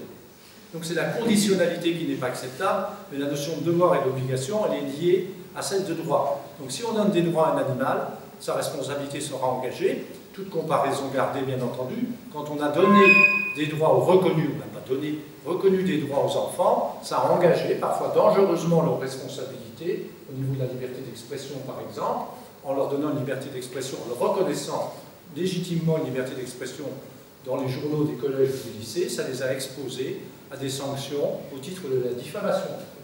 Donc la responsabilité est toujours associée au droit et ça on ne peut pas s'en dégager. Donc, le chien qui mord le piéton ou le cycliste que je suis, parce que la barbe et le vélo il n'aime pas en général, eh bien la responsabilité du chien ne peut pas être engagée, ce sera toujours celle de son maître comme le tuteur. Ça c'est pas trop gênant, on ne pourra pas engager la responsabilité de l'animal. Par rapport aux droits des... Du coup, je rebondis par rapport aux droits. Si on donne des droits aux grands singes, la question est du coup si on ne va pas, du coup, par cascade, va pas naître certains devoirs.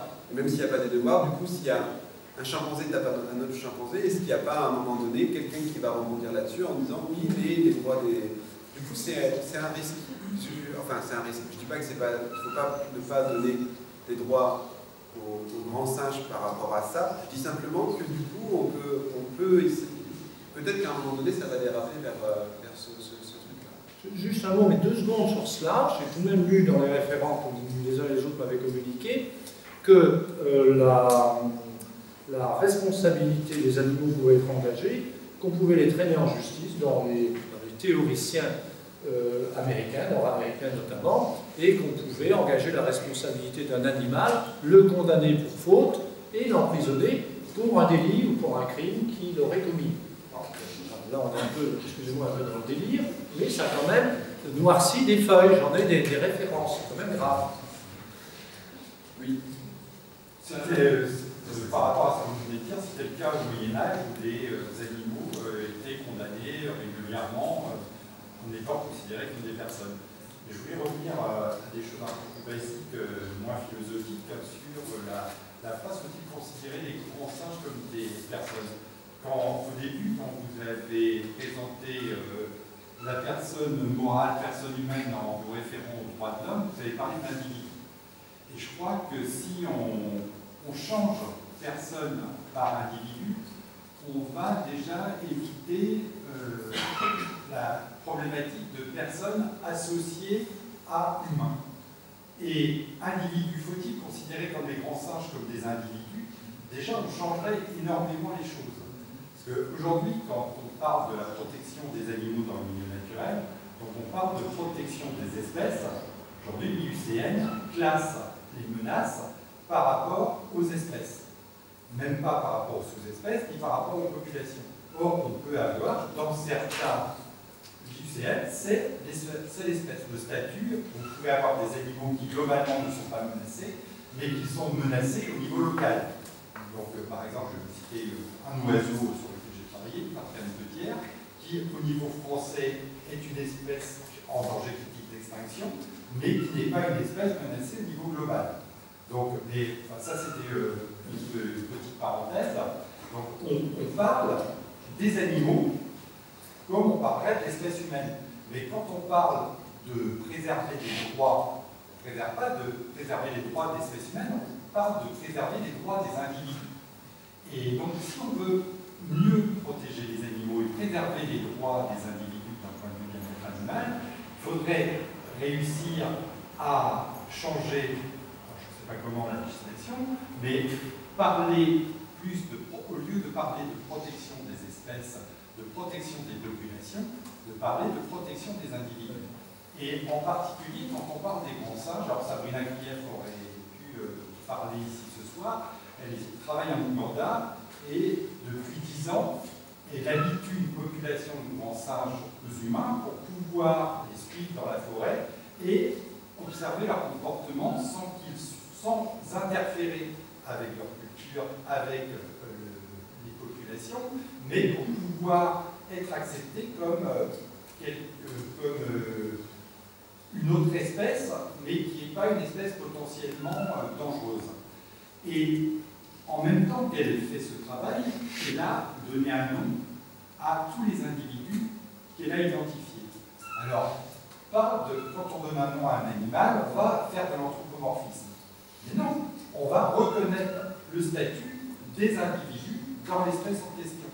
Donc là, on a avancé sur cette problématique. Mais l'individu n'est pas défini du point de vue législatif, alors que la personne est définie, c'est pour ça qu'on utilise le nom de personne. Et nous, en tant qu'éthologues et de primatologues, ça fait depuis Jane Goodall, du coup c'est elle qui a la première fois identifié les chimpanzés en disant je vais leur donner des noms. On a chacun reconnu que chaque individu était différent et donc avait une personnalité dont le nom de personne en fait. La personne est plus forte que l'individu. L'individu c'est une entité, on pourrait dire individu comme entité, alors que personne, ça montre une différence entre des individus. Pour moi, individu, c'est homogénéiser une population, ce que je ne mettrais pas sous le nom de personne. Alors, je comprends ce que vous voulez dire, mais je pense que le mot personne, d'un point de vue éthologiste et législatif, a une notion qui est beaucoup plus forte que le mot individu, par exemple. Alors, tout à l'heure aussi, quand on parlait de l'animal en général, je pense qu'il faudrait œuvrer justement pour que les grands singes, donc il y a pas mal de primatologues, déjà Nula l'a fait en premier, et puis aujourd'hui d'autres primatologues, pour justement séparer, essayer d'avoir un statut particulier pour les grands singes. Parce que les grands singes, quand vous passez un petit peu de temps avec eux, quand vous travaillez un peu sur leur comportement, vous apercevez qu'il y a énormément de choses. Presque, quand on étudie l'animal, on a tendance à l'étudier, en fait, c'est de tout temps, on a classé l'animal en tant que, de façon négative, de ce qui est différent de l'homme. Or, quand on regarde l'animal différemment, quand on regarde, au lieu de regarder les différences, on regarde les similarités, quand vous voyez les grands singes, ils sont très proches de nous. Et c'est pour ça que ce soir on parle de grands singes. On aurait intitulé L'animal est une personne, et puis vous auriez regardé France 3. Mais le débat est orienté sur l'animal plus que sur les grands singes. Non, j'ai essayé à chaque fois, alors parfois j'ai dit l'animal, mais on est resté vraiment sur les grands singes, dans le sens où on sait que chez les grands singes, il y a ces capacités cognitives qui permettent qui sont très similaires à l'homme. Et c'est pour ça qu'on peut se poser la question les grands singes peuvent-ils être considérés comme une personne? C'est une question qu'on ne peut pas légitimement se poser pour les autres animaux, parce que pour moi, les autres animaux n'ont pas les capacités qui sont reconnues dans les déclarations des droits de l'homme pour les comparer à des personnes, par exemple. La notion de raison et de conscience, on ne va pas me dire ça chez une vache. À partir de ce moment-là, je ne vais pas essayer de voir si on peut la considérer pour l'instant comme une personne non humaine, ou simplement un animal. Par contre, c'est une question qui est très importante pour moi au niveau des grands singes, parce que justement, il y a cette proximité cognitive avec l'homme. Donc là, pour moi, la question, elle est vraiment sur les grands singes de par cette proximité. Oui, une question. Alors, je voulais revenir sur ce qu'avait évoqué une personne par rapport à la responsabilité civile. Il faut savoir qu'actuellement, dans le droit français, je citerai le droit des assurances, la responsabilité civile n'est reconnue que sur les animaux domestiques et sur les animaux qui ont un propriétaire. La loi française ne reconnaît absolument pas les animaux sauvages, et donc la responsabilité civile est quelque part un faux problème. Première chose. Donc ça c'était un petit flashback que je faisais sur une question qui a été posée. Ensuite, la deuxième, est-ce qu'on ne pourrait pas... Le débat était extrêmement intéressant, et je vous remercie d'avoir organisé. Néanmoins, je trouve qu'il reste extrêmement anthropocentré.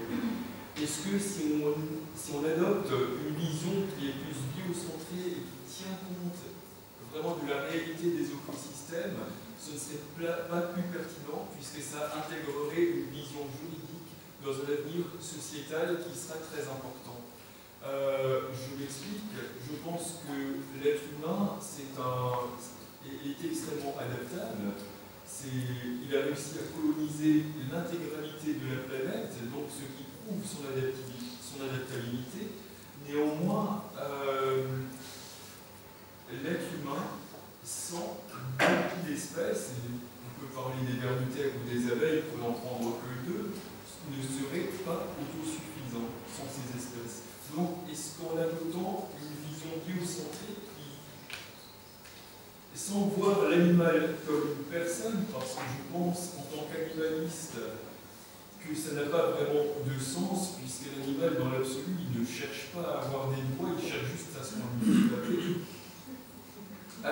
Si on arrive à avoir cette dynamique biocentriste, est-ce que, juridiquement, ça ne permettrait pas que l'assemblage des modélisations intellectuelles que nous pouvons faire pour essayer de gérer la planète puisse se mettre en place d'une manière plus cohérente et plus éthique?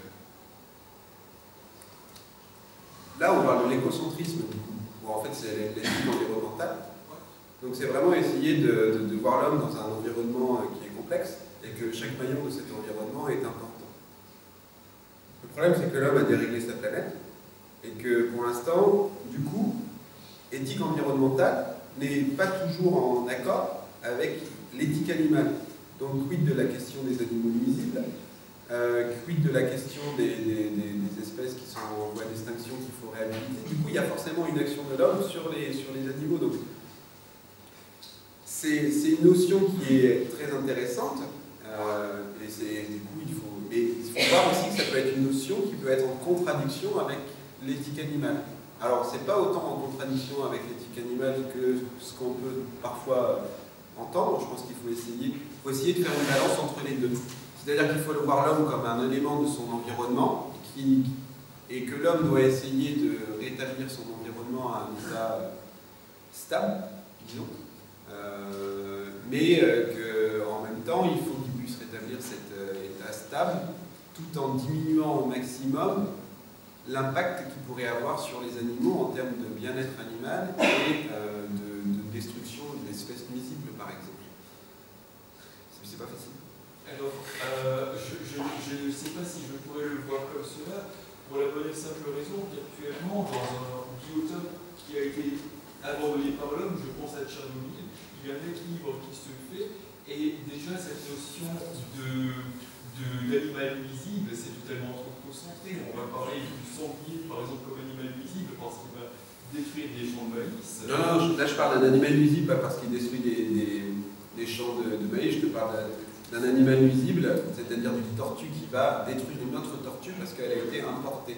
Pour moi, l'animal nuisible, il est plus comme une espèce invasive qu'une espèce qui détruit l'environnement propre de l'homme. Tchernobyl, c'est assez... je pense qu'il faut étudier Tchernobyl. Les animaux, il y en a partout. C'est incroyable, ils ont recolonisé l'environnement de manière incroyable. Par contre, ce qu'on ne sait pas, c'est le nombre de morts qu'il y a derrière, quoi.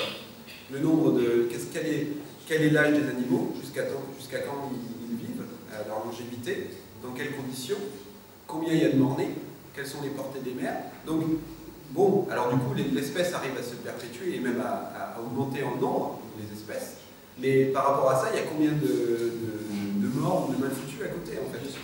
Donc, bien sûr, néanmoins... Excusez-moi, si j'ai d'autres personnes qui posaient des questions, on va passer la parole à tout le monde. Désolé. Oui. Il y a une magistrate qui s'appelle Madame Antoine qui avait fait 2 propositions pour le statut de l'animal. Elle ne voulait pas justement tomber dans ce problème de personnification des animaux.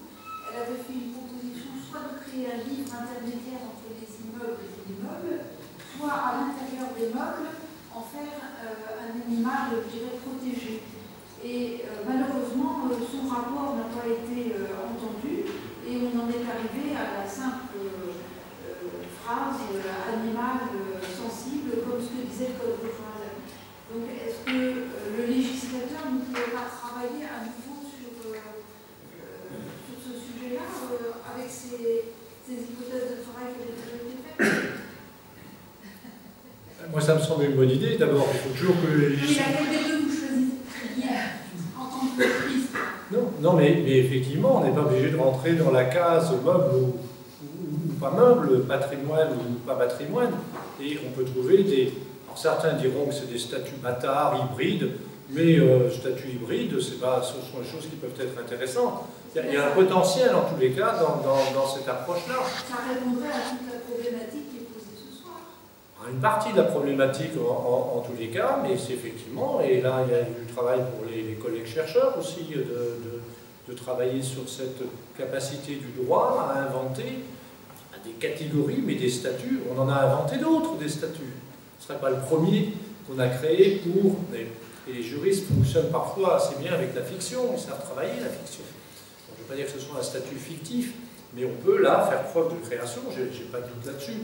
Pour le législateur, ça a dû représenter déjà, et encore, ce n'était pas jusqu'au dernier moment, si je me souviens bien des débats, au Sénat, ça ne s'est pas très bien passé, ils ne voulaient pas entendre parler, à cause des lobbies de pression divers de chasseurs et autres, stigmatiser les chasseurs, mais des lobbies divers, on va dire, de ne pas reconnaître, parce que le seul fait de reconnaître la sensibilité était, comment dire, lever un lièvre par rapport à l'exploitation régulière des animaux, pas simplement dans la consommation, mais de diverses manières. Et que c'est vrai qu'il y a une sensibilité, comme le constate la loi tardivement, le gavage des oies, ça va poser quelques problèmes. Il faut considérer que les oies ne sont pas sensibles. Il y avait tout ça comme arrière-fond. C'est simplement pour dire que même pour faire apparaître, émerger quelque chose d'aussi évident que la sensibilité des animaux, et là ça ne concerne pas que les grands singes. Ça concerne, et là je crois que, je ne sais pas si on peut discriminer en matière de sensibilité entre les animaux, parce qu'il y en a qui ont des têtes plus sympathiques et d'autres qui nous font plutôt peur. La sensibilité de l'araignée, j'en sais rien, c'est vrai que c'est assez spécial, mais je ne sais pas, mais c'est plus facile de voir la sensibilité de son gentil chien ou de son gentil chat. Mais ceci pour dire, si on a pu avancer même timidement sur ce plan-là, ça n'a pas bougé les statuts. C'est vrai que vous l'avez dit au début, que l'animal restait quand même un objet appartenant à un propriétaire, enfin un bien. Ça peut évoluer, je l'ai dit aussi, je pense que ça peut faire évoluer cette idée de sensibilité par rapport à un bien meuble. Mais il n'empêche que ce serait plus satisfaisant si on inventait un statut intermédiaire entre les deux, comme le proposait elle était députée. Non, sénateur? Non, c'est une magistrate. Suzanne Antoine. Suzanne Antoine. Oui, mais c'est pour le Parlement qu'elle a fait le rapport. Oui. Devant l'Assemblée. Oui. D'accord. Ce serait intéressant de relire son rapport. C'est sur Internet, hein. Vous pouvez le trouver, c'est en libre accès. Ah, il y a une question. Moi, je voulais savoir, est-ce que si on considère les ensemble comme des personnes, on est vraiment obligé de leur donner des droits et des devoirs tels que nous les définis et donc une responsabilité? Est-ce que plutôt on ne pourrait pas les définir, comme vous disiez, comme des personnes animales et que par conséquent on aurait une responsabilité et des devoirs envers eux plutôt que eux en tant qu'êtres, puisque eux-mêmes n'ont pas conscience de ce que c'est qu'un droit, un devoir ou même une responsabilité? Mais je suis un peu coincé par votre question parce que ce serait des droits d'un sujet qui n'aurait pas d'obligation. C'est ça, hein? Les obligations seraient à charge des êtres humains. Donc là, il y a une dissymétrie. C'est bon, la dissymétrie, c'est pas grave, hein, on va pas faire une maladie, mais ça pose quand même une difficulté que le sujet de droit soit en même temps un sujet responsable. C'est d'ailleurs pour ça qu'on est arrivé, parce que je trouve des aberrations, de proposer de traîner des animaux en justice parce qu'ils ne s'étaient pas bien comportés, ils avaient été agressifs, de les condamner comme un être humain. Il y avait une logique de la responsabilité, là, finalement, dans ces excès. On qualifie d'excès un peu idéologique, mais il y avait une cohérence d'une certaine manière. Le chien animal, par exemple, il jouit d'un certain nombre de droits. Donc, à la fois, quand il mord et quand il est agressif, c'est le chien qui est agressif. Parfois, il est agressif à cause de son maître, mais ça, c'est une autre affaire. Donc, c'est la responsabilité du chien ou de sa maîtresse plutôt, c'est la responsabilité du chien qui est engagée. Mais il n'a pas cette notion. Le chien? Il n'a pas cette notion d'acte, de conscience de son acte, en fait. C'est là qu'on se heurte encore à la notion de personne et qu'il faut trouver autre chose, parce qu'une personne, c'est quand même quelqu'un qui est supposé être conscient, c'est le libre arbitre, c'est la volonté souveraine de l'individu, enfin, souveraine, c'est la volonté et la liberté de l'individu qui est en jeu. C'est l'individu, quand quelqu'un a ses facultés mentales diminuées, évidemment que sa responsabilité n'est pas engagée, notamment ni sur le plan civil, ni sur le plan pénal, puisqu'il n'est pas considéré comme responsable. Donc, si on qualifie de personne, à moins qu'on définisse tout à fait différemment ce qu'est une personne animale, mais ce que je conteste un petit peu, ou ce que je trouve peu habile, peu habile même stratégiquement, c'est d'utiliser le même mot qui crée une confusion avec lorsqu'on utilise le mot personne tout seul. Vous faites un radio-trottoir, on va quand même en gros dire que c'est un être humain. On ne va pas penser que c'est une association, que c'est une université, personne morale, que les juristes la rencontrent, pas les juristes seulement, comme on le connaît dans le droit, et on pensait que c'est une personne humaine. Au Québec, on parle des droits de la personne tout court. Quand on parle des droits de la personne, c'est les droits de l'homme avec un grand H, les droits de l'homme et de la femme, bien entendu, qui est sous cette appellation. Donc on ne peut pas non plus se libérer tout à fait on peut les faire évoluer, de définitions qui sont des définitions courantes et qui sont portées par tout un acquis culturel, philosophique et religieux et tout ce que vous voulez, qui donne sens à cette expression. Vous dites c'est une personne et on respecte la personne. Le respect de la personne, ce n'est pas le respect d'une collectivité locale, qui est une personne morale. Enfin, morale. Une personne morale au sens juridique. Donc voilà, ça crée des ambiguïtés dans la mesure où, en tous les cas, il y a une chose que l'on constate, il semble tout de même difficile d'engager la responsabilité au sens juridique d'un animal. C'est pour ça que la question ce soir se posait sur les grands singes, parce que c'est là où on peut commencer à se poser des questions et des doutes, alors que pour moi, sur les autres animaux, c'est pour ça qu'on avait fait comme ça, la question ne se pose pas. On n'a pas les éléments scientifiques qui nous permettent de montrer pour l'instant qu'il y a une certaine responsabilité des actes derrière, alors que chez les grands singes, on a pu voir des actes, tout ce qui est tromperie, manipulation, déception, des choses comme ça, qui montrent qu'il y a quand même une certaine conscience de la conscience de l'autre, en fait. Je sais que tu sais, je sais que tu sais que tu sais, et donc je vais faire en sorte que mes actes vont être ainsi pour manipuler les choses. On va dire ça chez un grand singe, ça a pu être montré. On ne va pas dire ça chez une vache ou chez un chien. Pour apporter une vision un peu plus pragmatique à la problématique, si on s'appuie sur vos interventions de départ concernant les fameux procès qui ont touché des chimpanzés, et si on revient également sur la convention signée par l'Inde concernant la protection des cétacés, j'ai l'impression, sommairement, qu'on pourrait résumer tout ça autour du terme de captivité en fait. Parce que si on s'intéresse aux grands singes, les grands singes, comme le disait Cédric, sont tous couverts par l'annexe 1 de la CITES en termes de protection. Donc quelque part, ce qui me saute aux yeux au cours de cette interview de débat, c'est qu'on est centré sur cette problématique de captivité. Il suffirait, à mon sens, mais c'est pas si il suffirait, de créer, pourquoi pas, une nouvelle annexe à la CITES qui intégrerait la notion de captivité pour certaines espèces.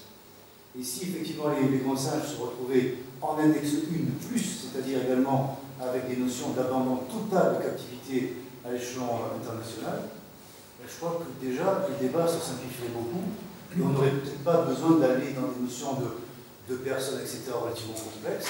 On resterait sur cette notion-là et de protection et de non-captivité pour ces grands singes. Quand on a réfléchi à la question de se dire, faut-il considérer les grands singes comme des personnes? Ce n'était pas dans un but de se dire il faut qu'il n'y ait plus aucun singe, grand singe en captivité. C'était plus vraiment une question qui était basée sur leur capacité cognitive. Par contre, pour moi, la notion de la captivité chez les grands singes, ce n'est pas la question ce soir. Par contre, je pense que quand les Indiens, le gouvernement indien a réfléchi au fait qu'ils doivent donner des droits aux cétacés, ils se sont posé la question de la captivité des cétacés et de leur chasse, peut-être dans leur territoire. Et je pense que le fait de leur donner des droits était le moyen le plus rapide ou adéquat d'arrêter cette captivité ou cette notion de chasse. Maintenant, je ne suis pas sûr que, voilà, en fait, me poser plus la question juridique par rapport aux capacités cognitives des grands singes. Pour moi, le statut de personne non humaine aux grands singes ne va pas aider les grands singes à mieux vivre dans leur environnement naturel, par exemple. Et l'orang-outan a été reconnu personne non humaine, et elle a été reconnue personne non humaine parce que les Argentins considéraient qu'elle était dans un environnement captif non adéquat. Elle a été reconnue personne non humaine, elle est toujours dans son environnement captif non adéquat. Donc ici, le changement de statut était aussi biaisé. Donc enfin, il n'a servi à rien, il fallait mettre une sanction, et le fait de retirer l'individu de son enclos, il fallait couper le fait que ce soit le bien du zoo, c'est tout, et le fait qu'on lui donne la notion de statut de personne n'a changé à rien. Mais c'est parce qu'elle ne peut pas être réintroduite dans son environnement naturel. Oui, c'est parce que du coup, les grands singes, on ne peut pas les réintroduire dans l'environnement par un claquement de doigts. À cause de l'homme. Juste dire. Oui, ici, à cause de l'homme, parce que c'est lui qui l'a mis en captivité. Juste dire l'exemple que vous donnez, parce que je trouve ça très intéressant, l'exemple indien. Ça me semble être typiquement l'utilisation, ce que les juristes aiment bien manier, d'une fiction juridique. Pour atteindre ce but, on a inventé un concept. La plus belle fiction juridique, vous savez, c'est que le mari est présumé le père. C'est une fiction. Pour la pérennité des familles, pour éviter beaucoup de difficultés dans la société, on considère que le mari légal est le père. Combien de maris n'ont pas été pères, mais étaient très tard, ça arrangeait tout le monde. Donc c'est ça une fiction juridique. Et là, dans l'objectif, c'est pas de la conservation de la famille et du patrimoine derrière la famille, c'est pour les cétacés, et moi ça ne me dérange pas du tout si on dit que c'est une fiction juridique de considérer que les cétacés sont des personnes non humaines pour aboutir à leur protection finalement. Mais ce serait quand même mieux de ne pas être obligé de passer par une fiction si on pouvait avoir une approche protective efficace avec des mécanismes, encore une fois, c'est un peu l'obsession du jurisme, de contrôle pour l'effectivité de la protection. Parce qu'au fond, ce qui importe, c'est ce qu'on atteint le but que l'on voulait, c'est-à-dire ce que la loi indienne visait, ou l'Argentine, le tribunal poursuivait. C'est ça qui est quand même assez important. Si la fiction le permet, que ça ne dérange personne, après tout le monde est content. Et dans ce sens-là, je serais assez d'accord. En fait, c'est là où je sépare les deux, c'est-à-dire que pour moi, les cétacés ou les grands singes ont les capacités cognitives pour être reconnus comme personnes non humaines par rapport à ce qui est cette notion de raison et de conscience. En plus, les cétacés, ils ont chacun un clic, enfin des vocalisations qui est une signature du nom. Hein. Donc, en plus, ils savent très bien communiquer et savoir qui est à tel endroit en se donnant ce nom qui est spécifique. Donc, on sait que les grands singes savent se reconnaître, il n'y a pas de souci, mais ils ne savent pas s'appeler par des noms. Ils n'ont pas de vocalisation qui est Martin, Jacques, Robert. Alors que les dauphins ont des vocalisations spécifiques qui attribuent une sorte de nom. Donc ça, en plus, c'est assez important. Donc il y a cette notion de capacité cognitive qui peut dire est-ce qu'on reconnaît ou pas l'espèce, les individus d'une espèce comme personne non humaine. Et il y a la finalité. C'est-à-dire que chez les dauphins, il y a eu une finalité. Donc là, il y avait les deux combinés, ça pouvait être intéressant. Chez les grands singes, quelle en est la finalité finalement? Quelle finalité il y aurait? Est-ce que c'est nécessaire de passer par là pour donner la finalité qu'on veut donner aux grands singes, c'est-à-dire les protéger avant tout dans leur milieu naturel, par exemple? On va partir sur une dernière question. Oui. Et justement, si on se pose surtout la question de la finalité de cette protection par le biais de la protection de la qualité de personne, est-ce qu'on ne perpétue pas l'idée que l'animal n'est qu'un objet qui est manipulé par l'homme dans sa définition même? C'est-à-dire, le fait de qualifier un grand singe de personne, pour moi, ça renvoie à l'idée de miroir. C'est-à-dire, effectivement, le grand singe passe avec ce miroir et est conscient, mais il passe également un autre test de miroir qui est je reconnais dans ce grand singe quelque chose qui, quelque part, est l'homme, enfin, qui se rattache à l'homme. Si jamais on se limite à la notion de protection objective, il n'y a aucun intérêt, à mon sens, à parler de personne. Par contre, si l'on cherche à retrouver et à définir, à imposer, à clamer qu'il y a quelque chose d'humain chez l'animal, dans ce cas-là, pour moi, la notion de personne est quelque chose qu'on peut utiliser. Et je pense qu'il y a une distinction à faire essentielle. Oui, là-dessus, je suis entièrement d'accord. On n'est pas obligé de passer par le droit de personnes non humaines pour essayer de protéger une espèce. Et après, si ça doit être fait en fonction des capacités cognitives des animaux. Après, se pose la question de Florence Burger, elle est très forte pour ça, c'est que l'homme analyse à travers son regard. Donc forcément, il analyse à travers un anthropomorphisme. En science, on peut analyser de deux choses, de deux façons différentes. Soit c'est le simplisme, ou le simplicisme, expliquer la chose la plus simple possible, soit c'est l'anthropomorphisme. Et après, on a une gradation qui est purement linéaire entre les deux. Et du coup, c'est très difficile d'imaginer des dimensions qui seraient différentes, puisque l'homme en est incapable.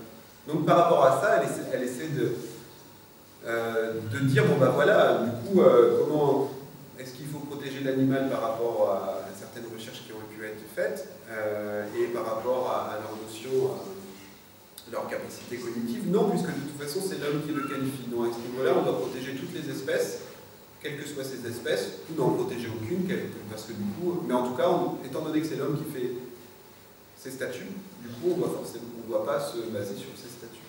Alors c'est un peu difficile, mais la notion d'anthropomorphisme est très importante, étant donné que oui, c'est nous qui qualifions les animaux, et du coup, forcément, il y a une notion d'anthropomorphisme qui est certaine.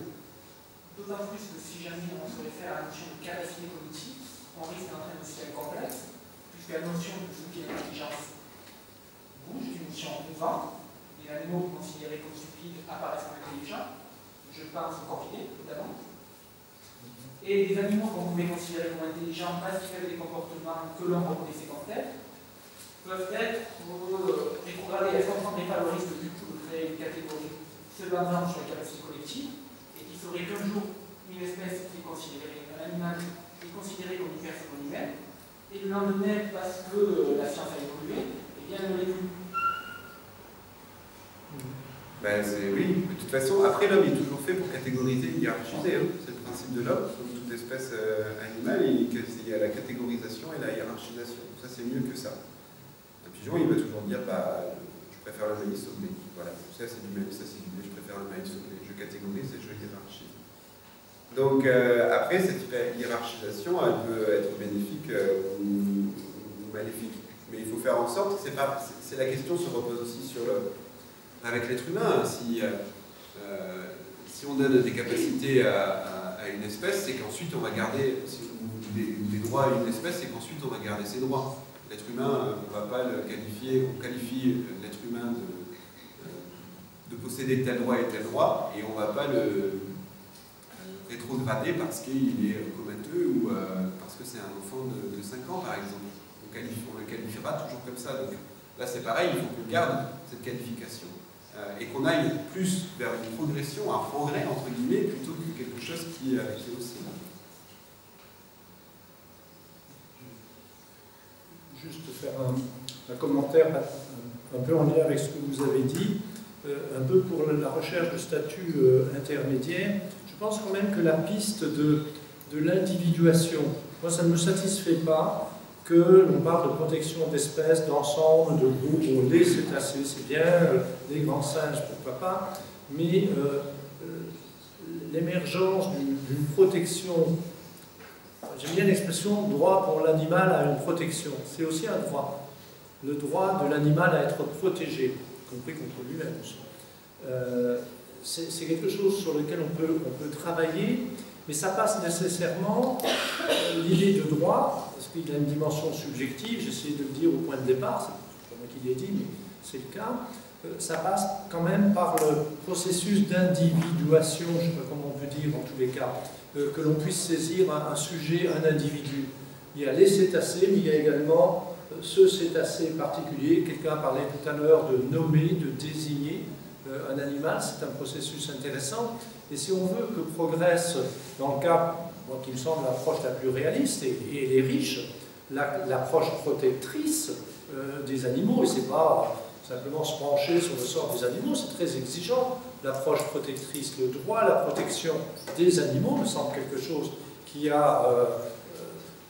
fait sens et auquel on peut donner un véritable contenu, ça passe quand même par une prise en charge individualisée de l'animal, une perception. Alors c'est peut-être ce que l'on veut toucher par l'idée de personne, parce que derrière l'idée de personne, il y a l'idée d'individu, et toi tu l'as rejeté un peu vite, moi je la rejetterai moins, l'idée, j'ai perçu que tu n'étais pas très sensible à l'idée d'individu, je pense que c'est quelque chose, c'est pas parce que les articles de la Déclaration universelle commencent par tout individu, chaque individu, mais quand même, c'est un passage obligé, je dirais, d'une protection juridique avec l'idée d'un droit reconnu à une catégorie de personnes, que ça passe par l'individuation, la saisie d'une entité individuelle. Ça me semble une démarche assez importante, et ça ne me semble pas contraire à l'intérêt de l'animal. Mais ça, c'est ma perception aussi, puisque c'est toujours nous qui causons à la place des animaux. Sauf exception, parce qu'il y a quelqu'un dans la salle qui a un chat qui parle, mais bon, qui vote et qui décide et qui a sa liberté de conscience. Bien, je vous remercie pour votre attention lors de cette conférence. Oui, Lisa, tu avais dit un truc à rajouter? Non. Si, on vient plein de trucs à rajouter. Tu disais que tu avais des questions. Ah, il y a des questions que moi j'avais et que... Oui, l'accès à l'ordre, on n'en a pas tellement parlé, l'animal et l'ordre symbolique. Le langage, bien sûr, mais on a parlé un petit peu avec la transcendance. Est-ce qu'on a des données là-dessus qui nous feraient penser qu'il y a une capacité d'accéder à l'ordre symbolique? le langage et pas simplement la communication de son, ce qui est déjà compliqué. Est-ce que cet ordre symbolique est accessible par des animaux?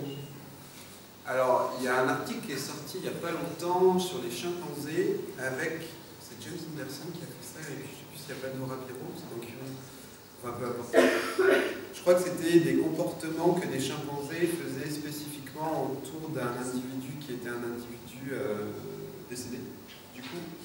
Et ces comportements n'étaient pas, semblerait, enfin ils ont qualifié ça comme des comportements presque de rituels autour d'un individu décédé.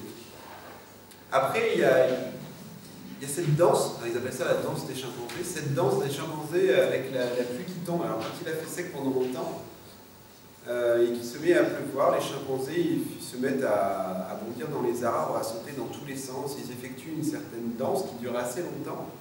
Il y en a qui disent qu'ils sont simplement excités, ils sont contents, ils n'ont pas vu la pluie depuis longtemps, et il y en a d'autres qui disent qu'il y aurait une certaine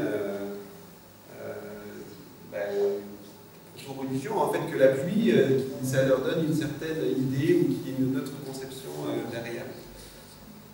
Bon, après, il y a les éléphants qui reviennent autour du crâne d'un éléphant de leur groupe et puis qui vont le toucher. On voit spécifiquement que c'est les individus apparentés. Ils savent exactement où l'éléphant est mort, à quel endroit, c'est plus les parents qui vont venir, des choses comme ça. Donc là, il y a aussi cette notion de revenir autour du crâne. Alors, est-ce qu'ils sentent simplement les éléments qui restent, qui reconnaissent l'odeur, ou est-ce qu'ils savent, qu'ils se souviennent qu'il y a cet individu qui est mort à cet endroit et qui reviennent, qu'ils effectuent des comportements comme un rituel?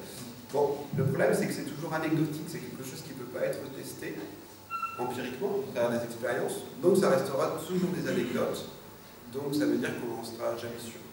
Pour l'instant, dans l'état actuel de la science. En tout cas, par rapport à ce qu'il y a maintenant, on peut pas, et par rapport aux éléments qui nous se présentent comme ça, on n'est pas sûr. Après, oui, c'est les exemples qui viennent à l'esprit, là, comme ça, mais j'en ai pas d'autres.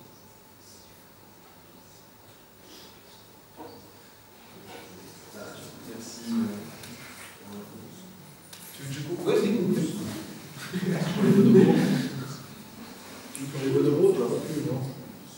Juste à titre de blague, mauvaise blague, après avoir observé les bonobos, j'ai appris qu'ils utilisaient le sexe, c'est assez connu, comme moyen de règlement des conflits sociaux. Alors, je ne sais pas si on doit imiter les bonobos, peut-être que certains conflits dans le monde pourraient être minimisés si on faisait un certain mimétisme, et ça m'a rappelé la formule que je ne vous rappelle pas, qui n'était pas triviale, de mai 68, que vous connaissez, et qui était empruntée sans doute aux bonobos à l'époque.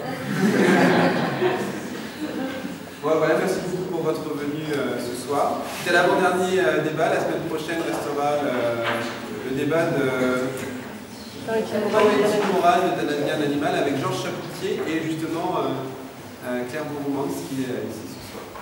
Merci beaucoup.